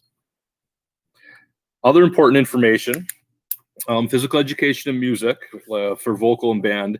It is required that there's 12 feet of social distancing in all directions when things like this are happening, when you're projecting your voice or you're breathing hard, singing, anything like that. So these are parameters that we're well aware of. We're working with the teachers on, how are we still going to have a physical education class? What type of, activities are you going to be able to do? Obviously, you're not going to be able to play games where more than one student is touching the same object. So we're going to have to come up with creative ways to still make it meaningful for students. And same with band, orchestra, chorus, what exactly are those going to look like? So we're taking all those things into consideration and working to still make them as, important. We know the students love them and they're a huge part of the education. So we want to make sure that we're still implementing those things the best we can under these circumstances. And we always encourage as much outdoor phys ed as possible, and we will continue to do that. Another thing is to begin the school year, we're not going to have students change for PE class. This is obviously, we're not going to have the students in the locker rooms, these close quarters and changing clothes. That is something that we'll continue to monitor and to continue to look at as the school year gets up and running. But at least to start the year off, we're going to start by not changing in phys ed. And then this was something I had previously mentioned about the use of binders and our supply list that has been updated. The only thing that I want to add before Matt moves on is we're working closely with the Ormsby Center. We have a number of students who participate in the programs across the street. And fortunately, their schedule is identical to ours. So they have a Monday, Tuesday group and a Thursday, Friday group. So we're just coordinating to make sure that our Monday, Tuesday group matches with their Monday, Tuesday group, and working with their principal, Tom Hubert. And that should work seamlessly. So I'm excited that they are following a similar schedule as many of the schools are that send students to the Ormsby Center.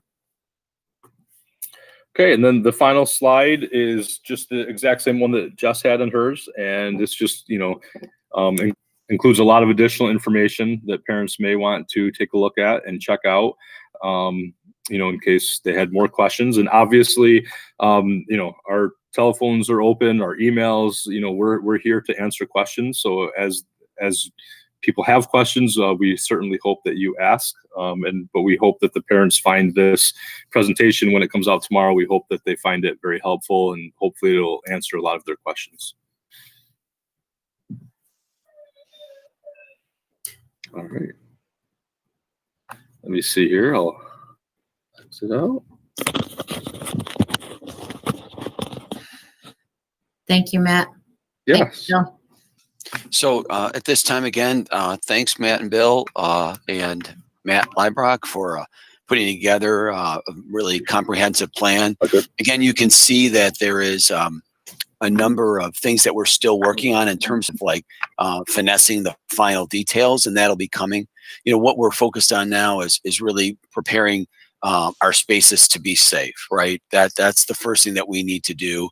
And then the instructional model will develop as time goes on. So even where the teachers start on the first day of school, you know, over the first several weeks will be adjusted and changed just as they're getting used to the new system of delivering the instruction, and as well as the students are getting used to the new instructional models. So it's, again, work in progress, but I feel very comfortable with what they've developed and the amount of detail that we're able to share with parents at this time. And that will continue to improve, and we'll be sharing that out over the next several weeks before opening day on September 10th.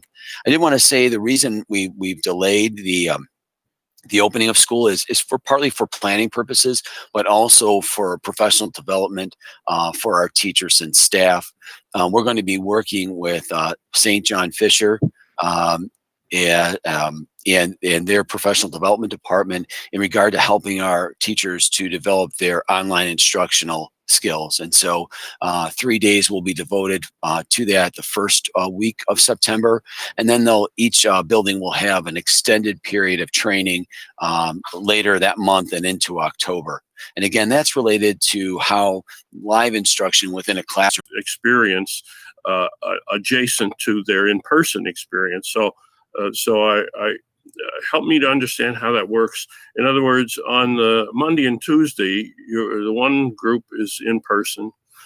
On Thursday and Friday, is the teacher going to have the other half of their class? In other words, if you're teaching first period algebra on Monday and Tuesday, and you have half of your students, do you have the other half of them on Thursday and Friday?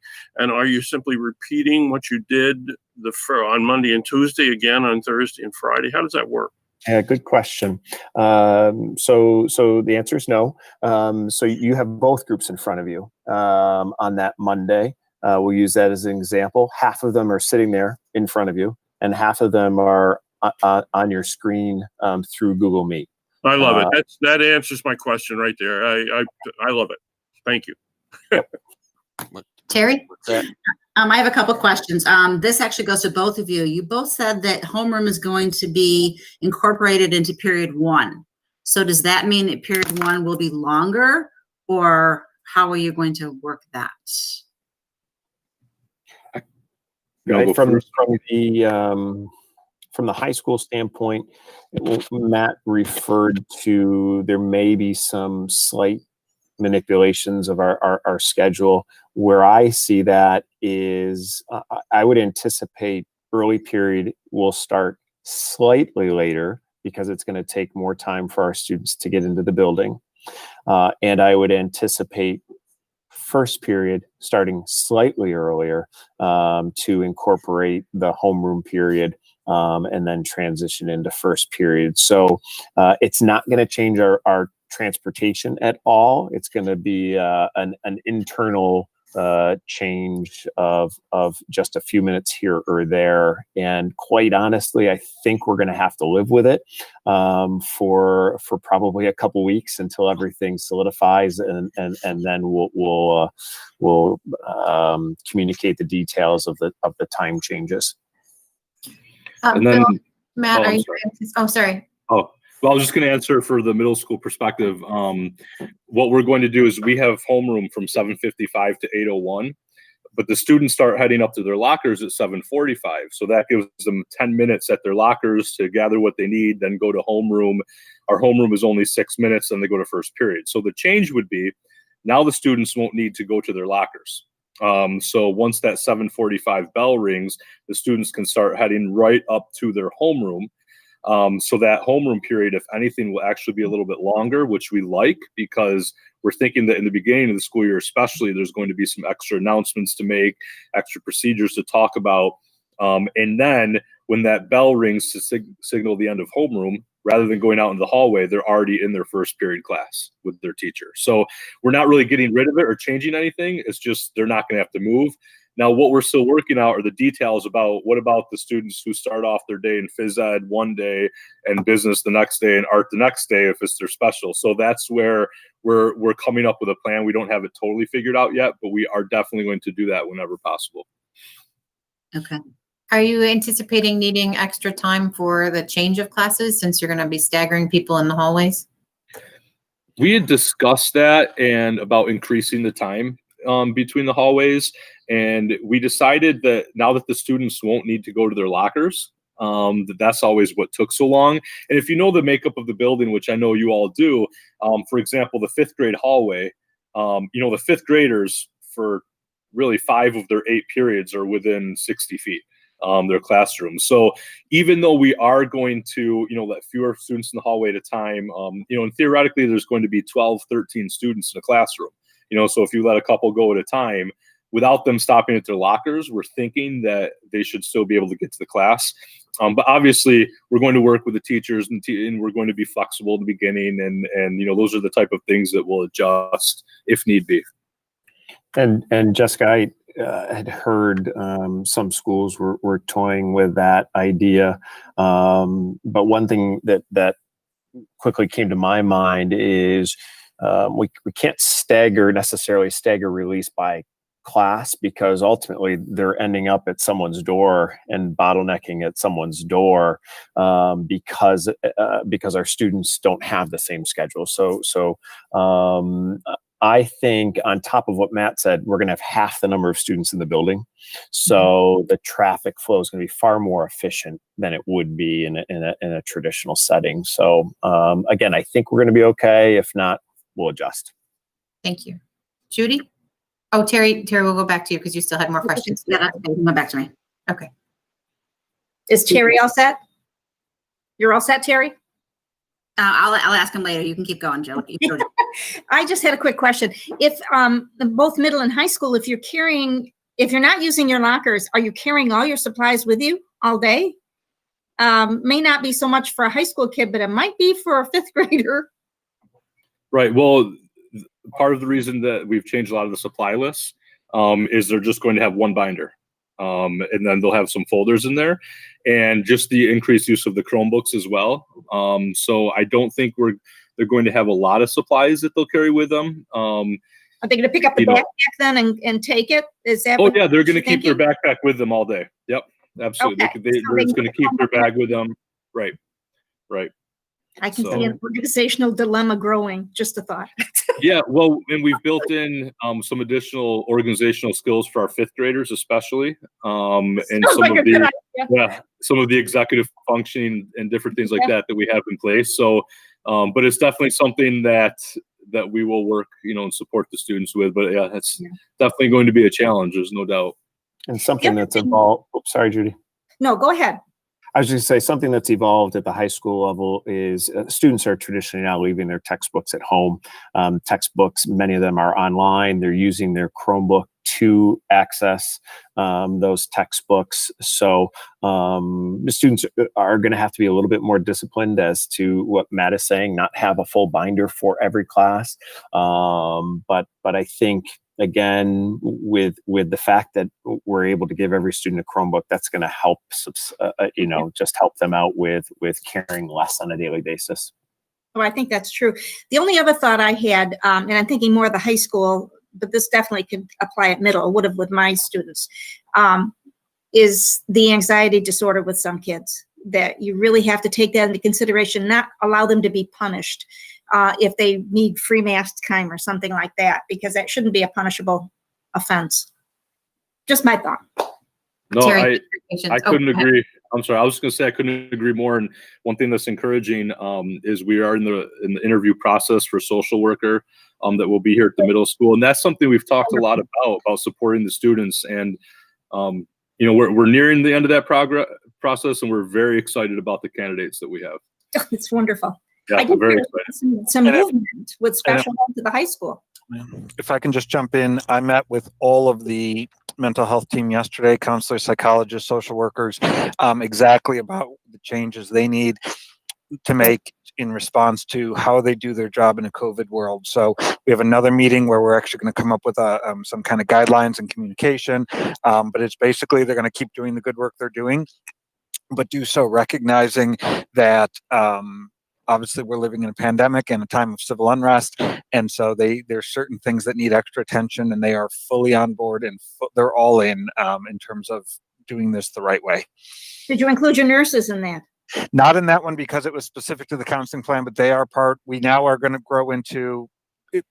It's part of the progression. But yes, yes, it is. It's a multi-step process. I had to start with that core, but yes. Thank you. Thank you, Terry. Okay, I have one for Matt and one for Bill. Matt, we're anticipating a lot more parents are going to be dropping off their students before and after and picking them up after school. We, the last year or two, put those signs up that said no parking, no stopping for safety, especially when the snow comes. Are we going to take those signs down, or what is the thought on that? Yeah, at this point, I'm not 100% sure how we're going to handle that. I'm still extremely hopeful that someday that sidewalk will be done in the near future, but not going to put all my eggs in that basket.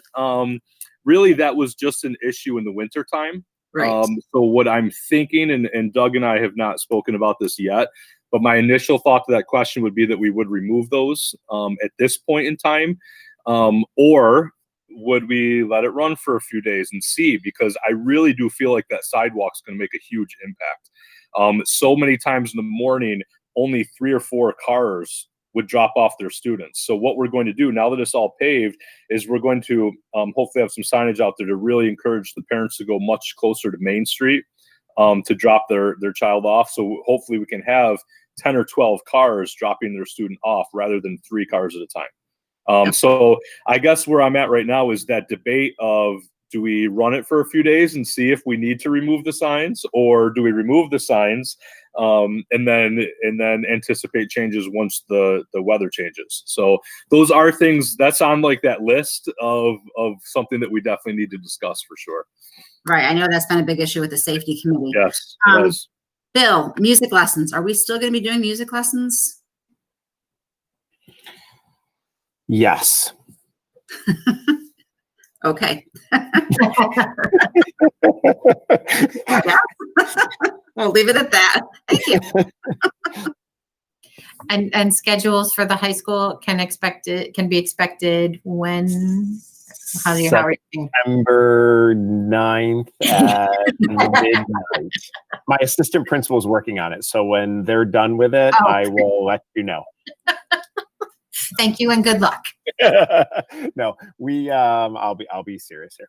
Our goal is by next Friday. I don't know what that date is. By next Friday, to have our schedule set, and I would hope by the end of the following week. So what is that? The last week in August. That would be my goal, but I think we have enough information to move forward with that. Thank you. Bill, I love the fact that you have made the and Matt as well, that you have made the schedule in such a way. I'm not talking about individual student schedules, but the master schedule in such a way that all subject areas are treated with respect. And that there's, students will be able to take their electives and go to the Ormsby Center and will be able to play an instrument or do,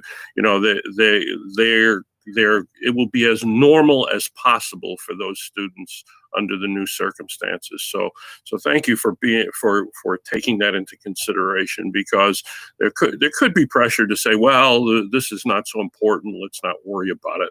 And I look upon all of our subject areas and all of our teachers as doing something critical and important. So thanks for doing that.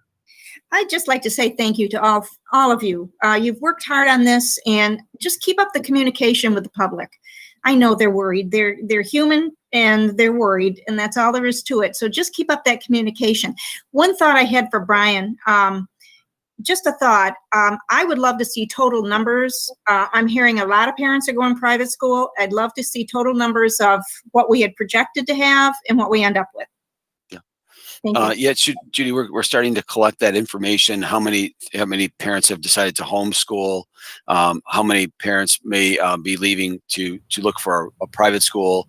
Like for instance, Immaculate is back full days, and those types of things. So we are tracking that. Yeah, we'll be able to give you that information. Probably not in the very near future, but within the next several weeks, we'll be able to gather it for you. And the private schools have the same requirements as the public schools, right? They still need to figure out their 6 feet distancing and everything.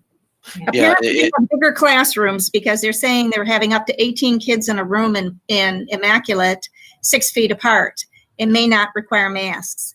And they're full. I mean, these private schools are full. So just be aware that's going on. Thank you. Kim, thank you. Oh, yeah, no problem. This actually sort of followed with that. And I made it dropped for a second, so I apologize if you answered both these questions. The first was, did surveys go out for both the middle school and the high school so that we are going to find out who's doing, within the next week or so, who's going to be doing it remote? So that's all happening just like at Parkdale. Okay. So we'll have all that information. And then attendance. I don't know if you already touched on that. Is that something that up at the high school, every class attendance will be taken? And then at the middle school, is it just once a day? Or how is it's at for each class? Okay. Period by period. Yep. Okay. Yeah. Okay. Same at the middle school, be period by period. All right, great. Thank you. For the music and PE, do you have any information yet on how you're going to run those? I'm thinking the instrumentals specifically. Yeah. Sorry, Jess. No, go ahead. I think you got it. So it really is band and chorus specifically that we're concerned about. What I'm gonna do is when I get the true numbers, we'll see how many students we can safely fit in those new rooms. I think ideally the orchestra would still fit in the orchestra room. The band would fit on the stage, and the chorus would have to be moved. Initial thoughts are library, maybe a B151, which is our lecture hall, or worst case, the first gym, something like that. So that'll be a decision just based on our numbers, and we'll make that probably next week or so. And I'll be working with the music teachers to make those final decisions. Okay, thank you. And just just a point of clarification too. I think they mentioned it earlier though. For those for chorus and band, they need to be 12 feet apart. The social distancing needs to be twice as far apart. So you can imagine 12 feet between each person. You need a great deal of space to be able to fit them all. Yeah. Very much. And Matt, same thing in the middle school. Mm-hmm. Yes, sorry about that. Yeah, same thing for the middle school. Once we have the numbers, I'm hopeful that we can use the multi-purpose room with the stage for chorus and really spread them out.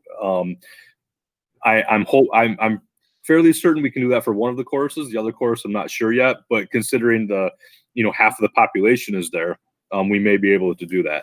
The bigger concern is band and really orchestra as well, because although orchestra doesn't follow the same guidance of the 12 feet, you only need the 6 feet of social distancing for orchestra. But our orchestra room's a little bit smaller. And we do have, in the 60s, like we have huge orchestras. So that's something, it's all going to be based on the numbers that we're going to look at, and with the band as well. So, but the good news is the students will still have the opportunity to come to lessons. Yes, they'll look different. Yes, they won't be as often. I don't know what concerts. Are we going to have concerts? I don't know for sure. We have them on the calendar. But what we want to do is, like what Dan said, we recognize how important these things are for our students. So it's not going to look as great as it was, but we're going to do the absolute best we can. I know the teachers are really, into being creative and coming up with solutions that'll help. Well, that's what I was going to say, Matt. Your music teachers are very creative people, and it may look different from the way it has in the past. But I could see all kinds of little ensemble groups coming together that 4-part harmony quartets rather than necessarily having to have 200 people singing at the same time. So they'll be wonderful. They're creative folks. They'll do amazing things virtually and in person. All while keeping everybody safe. Thank you all. What other questions? I noticed that on the, Matt, on your bell schedule, you have ELT in the late bus. So are you planning on starting that from the get-go? Probably not. I left those on the schedule just because we recognize how important that time is. ELT, especially under these circumstances, is going to be huge, and that support for the students. So I felt that it was crucial to leave it on the schedule so people know that it's there and it's going to happen. Are we going to do it the first week, the first 2 weeks? There's a chance we won't, but I want it in place, so that way the expectation is that it's there in that time. So like when I was speaking earlier about the clubs I foresee taking longer to kind of implement and get going, where ELT is something that I'm hoping we can get off the ground running sooner rather than later. Okay, thank you. Just one quick comment about technology. When you took that survey, Brian, of all the parents and asked them their opinion about coming back, and you also asked them about how things went last spring, and one of the questions was relating to technology. It was a full 10% of the respondents, and you had a lot of respondents, 1,000 or more. A full 10% of them said they just did not have adequate technology to make this work.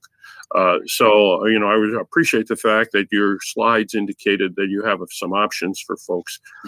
But I hope those options are not just hanging out in the parking lot because it's a Wi-Fi spot. Yeah. So I'm just hoping that somehow or another we can attend to those 10% of the families so they don't feel frustrated that their child can't get on to the classes that they need to.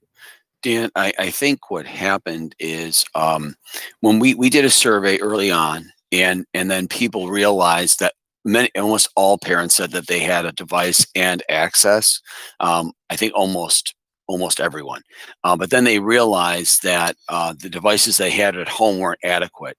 And that's when we were utilizing our Chromebooks. So I think now we've added Chromebooks for kindergarten as well. Last year we had full sets of Chromebooks from 1st to 12th grade, and we had like pods for our kindergarten classes because they're used in a different way. Now we realized after talking with the kindergarten teachers, they too indeed need to have the Chromebook because of the nature of the design of the instruction.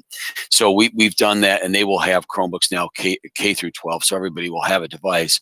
But I think what happened after we had surveyed, there were a few people that were saying they had a difficult time having some connections, and the technology department worked with those families to provide them with service.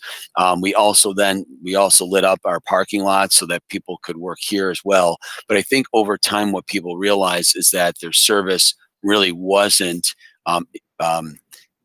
enough when all of their members of their family were on. So the parents were home from work, they were trying to access, and then the kids were trying to access at the same time. So those problems, I think, developed over time as people in the family were all accessing simultaneously.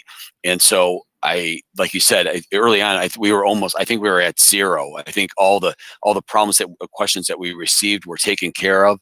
And then I don't think there was that loop afterwards, or people weren't communicating with us really that they were having those difficulties. Mm-hmm. But now we know that that's the case. So we're going to have to be more cognizant of reaching out to those families to provide boosters and those types of things within those families. And I think this year, because you're taking attendance in each class and you have an actual schedule that every student will follow K through 12, the teacher will know very quickly which students are not being able to participate. So I think you'll be able to address that quickly.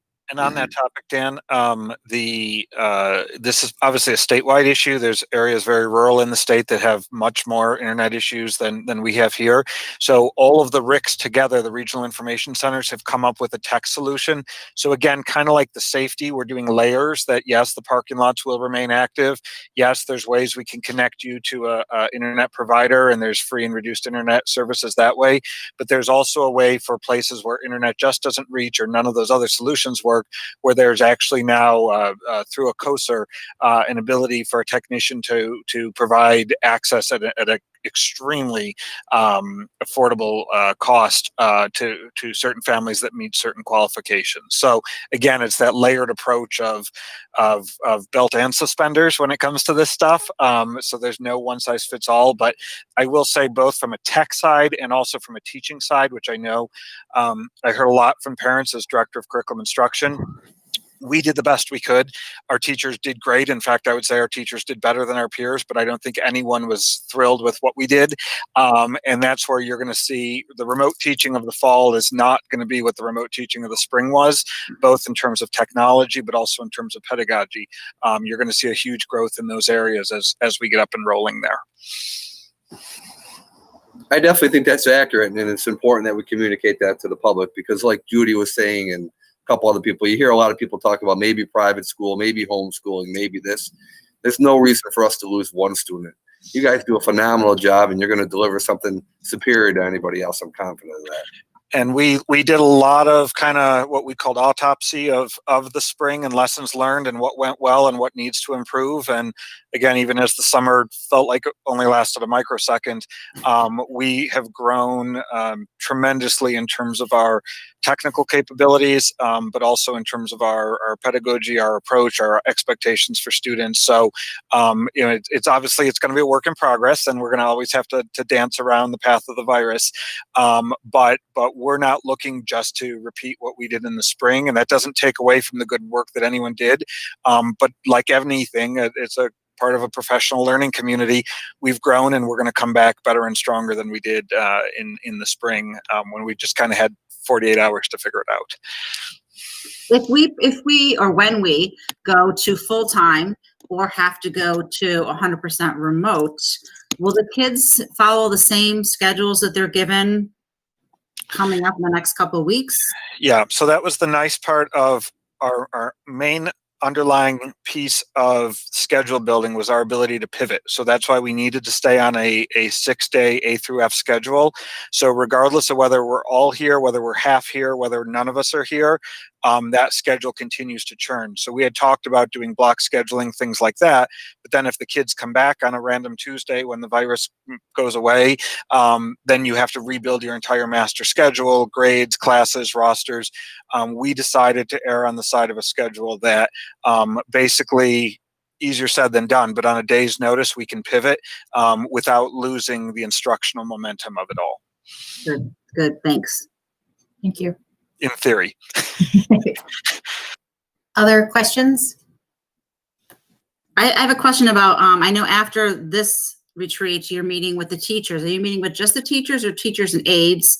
And then concerning the aides, how are we handling the aides this year? Yeah, Terry, we are just meeting with the teaching staff, and that's primarily to talk about questions and concerns they have with returning and in the instructional models. So that will happen this evening. In regard to the aides, we were just talking about their schedules. What does that look like, and how do we need to utilize them differently than we have in the past? And so we're looking at the remote day, and looking at the need on Monday, Tuesday, and Thursday and Friday when all the students are here, and sort of shifting their schedules around to kind of match that schedule. Again, that's a real just initial work in progress, and so we'll have a much better idea what that looks like moving forward. But again, we will be sharing all this with the entire staff. But this was one of the requirements of the governor, was to specifically meet with the entire teaching staff at one time, which is not really, I'll be honest, like a functional model, because there's about 150. So having that dialogue is difficult. So we've asked them to submit questions. We've tallied those questions, and we're going to respond to them now online in a live session. But then the building principals will be meeting with their entire staff, very specifically about what is happening in their particular building, in terms of not only the instructional day, but all the procedural pieces, the safety precautions, and those types of things, which will be, I'll be honest, far more effective. Yeah. Thanks. Any other questions at the moment? Brian, did you want to cover calendar or anything related to? Yeah, I did send the board, and we're going to put it on for approval for next week, because we needed, and I think you received the new copy of the calendar. So we decided to move all the conference days and the professional development days and superintendent's conference dates to the beginning of the year. Again, as I said earlier, to create a little bit of additional time for planning before we open school, but also for professional development reasons. And so we are now working on the actual calendar that is sent home. And so Sue has been working on that, and she's done a great job, but she's ready to send it to the printer so that we can get it back in time to get it to parents before the start of the school year, as soon as possible. And so I sent that out. I didn't hear back from the board, so I was going to go ahead and give her the okay to get it started from printing, but I don't know if any of the board members have any questions at all, and we'll actually vote on the change at the August 19th meeting. The only difference is that the superintendent's days have been taken out. I think there's one in March. I can't remember when the other one was. That's the only difference. They were taken out when they were later in the school year and just put to the beginning of the year. Exactly, Terry. Yep, that's all it is. Yeah, just moving the days around, and we took some of the elements off the calendar that are normally there, like open houses and things like that, because we're just not going to be able to do those things. But then we left a lot of the elements on, like homecoming and concerts, because we don't know how the schedule is going to change, and then those events will be canceled as they need to be canceled as we move through the school year by the particular building. Yeah. And this will be put on the website after we vote on it next week? Yes. Yep. Good. So, Brian, how did we manage to end school early last June? Was it because we continued instruction through the what would have been the spring recess? Exactly. Yeah, exactly, Dan.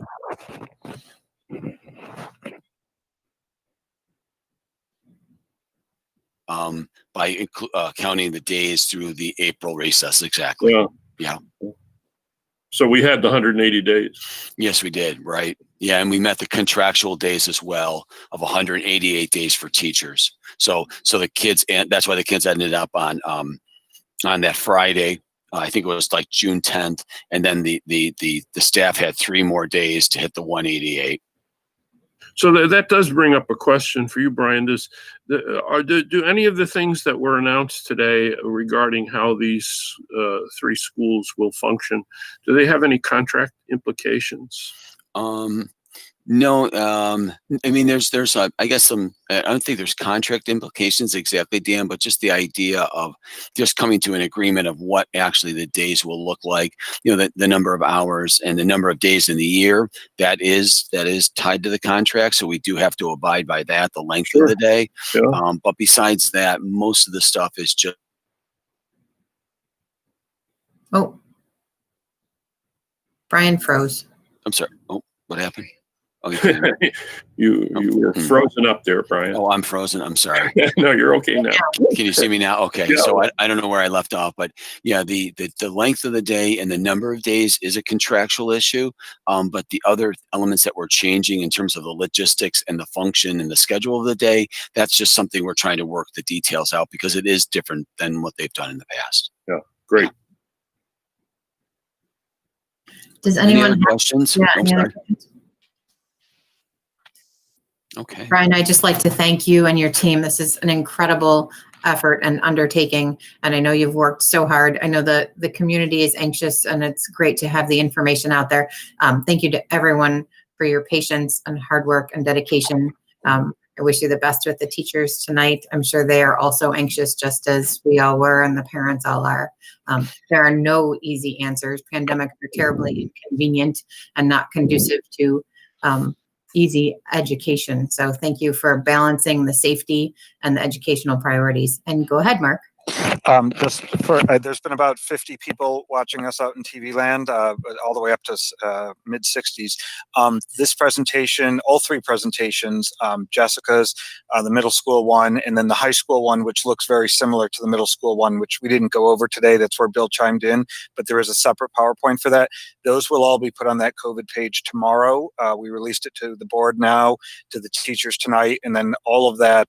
So this recording will go on the website as soon as we get it back and can send it back up, which should be a number of hours at the end of the day by the latest. And then tomorrow, the slides from this presentation broken down by building will also be placed on that COVID page. So just for those of you in this room and for those of you watching out there in TV land, that commitment to transparency is there, and we continue to meet the mandates of the governor in terms of what needs to be posted and when. And to remind everyone, there. I'm sorry, Jess. I was just going to say, so for the upcoming meetings next week, on Monday and Tuesday, people need to send in their questions ahead of time, and then you'll just be responding to those questions, and it's just yeah. So they will, yes, those will be recorded as well. We asked them to send in their questions by about midday on Sunday, so that we have time just to kind of group them, so that as we're sorting through them. And then the governor came out yesterday that even after those meetings, there needs to be a continued vehicle for communication. So there will be a dedicated email address that gets filtered to who the question is relevant to, that gets released after those meetings. So for now, you either email the superintendent's secretary, you fill out the form online, or you call my secretary for a question. Those will be answered Monday and Tuesday. And then after that, it's our job to go back and review our plans. But there will be then a new email address that's sent out for any questions throughout the upcoming school year, specifically related to COVID or safety, that will be monitored on a daily basis. So will Monday be like what we're doing right now, where there's a dialogue, or no dialogue, just with Brian and the administrators answering all of the questions? Exactly, Jerry. Yep. That's how it'll be. Again, it's just in trying to control the flow of that. We wanted to try to get the questions ahead of time to make it as effective and efficient as we possibly can. Yeah. Okay. I know that's been a question that a lot of people in the community have had. So thank you. And so to remind everyone, that's Monday, the 17th at 12 p.m. or Monday, the 17th at 6:30 p.m. or Tuesday, the 18th at 8 a.m. Is that correct? Yes. And all of those links and all that information is right from that COVID page. So it's right in front of everybody. And just for clarification, I'm sorry, I know we're having 3 of them. So will you be addressing different questions at each of the 3?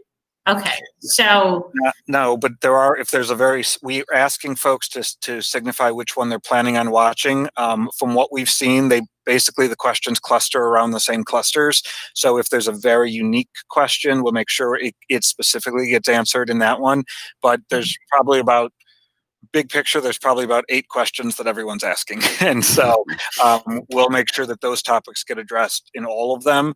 And then unique things to a unique session that someone may have asked. It won't be student specific, obviously. We can't discuss privacy issues, things like that. But if there's a kind of an outlier question, that'll get lumped into that group's or session's agenda. okay. So you've allotted 2 hours for each one of those sessions. So there's a good possibility it may not take the 2 hours, depending upon the number of questions. It'll take the 2 hours. But I admire your optimism. And people can't live send in questions. Like as you're responding to stuff, nothing's going to, okay. No, So but the response, there is the follow-up mechanism will be the release of that extra email address. But again, just the unwieldy nature of, there's hopefully we want everyone to watch, and that's, thousands of people. We're trying, again, struggle between being transparent and accessible and being efficient and effective. And so that's kind of the vehicle we chose. But the people who watched the first one on Monday, they can still submit questions that could be answered at the second one or the third one. Sure. Yes. Okay. Absolutely. Yeah, and as Mark said, is that as we answer the questions through 3 of those sessions, if they have follow-ups, they can also submit it to that new open line. You know, that if they choose not to attend one of the other sessions, right? Anything else from anyone? Just a reminder that our next scheduled regular board meeting is next week, Wednesday, the 19th. So as per usual, executive session at 6 p.m. and public session at 7. Okay. Again, I'd like to thank the board for joining us today and for the support that you've given us through this process. As you can see, it's definitely grown from where we were 3 or 4 weeks ago to where we are today. I'd like to thank the administrative team. Just have done a fantastic job preparing for the different stages and in releasing the information as accurately and as thoroughly as we possibly can in the most timely fashion as we can. And again, I appreciate the public's patience as we go through this process. But I'm very confident that as we approach the opening of school, things will really fall into place. And when kids return on the 10th, we're going to be ready to go, and they're going to have a very strong educational, social, emotional experience with us. So again, thank you, everyone. I appreciate you being here, and I guess I'll see you on the 19th. Thank you very much. I believe we actually need to make a motion to exit the meeting. Do I have a motion to adjourn the meeting? So moved. Second. Moved by Dan, seconded by Judy. All those in favor? Aye. Aye. Thank you. Thank you all very much. Thank you. Thanks, everyone. Nice job chairing the meeting, Jessica. Thank you. Yes. Somebody Thanks, tell Mary Jess. Beth, 4:22, not 5 p.m. Yeah, very good. Thank You you. know what? That's Jeff. that's something to keep a record of your success in keeping the meetings reasonably long. Yeah, I think you may have set a new record here today. I think it was not me. It was all of you. Thank you all very much. Thank you for the clear and succinct information, folks. Appreciate it. Thank you. Bye. Bye, everyone. Bye, everybody.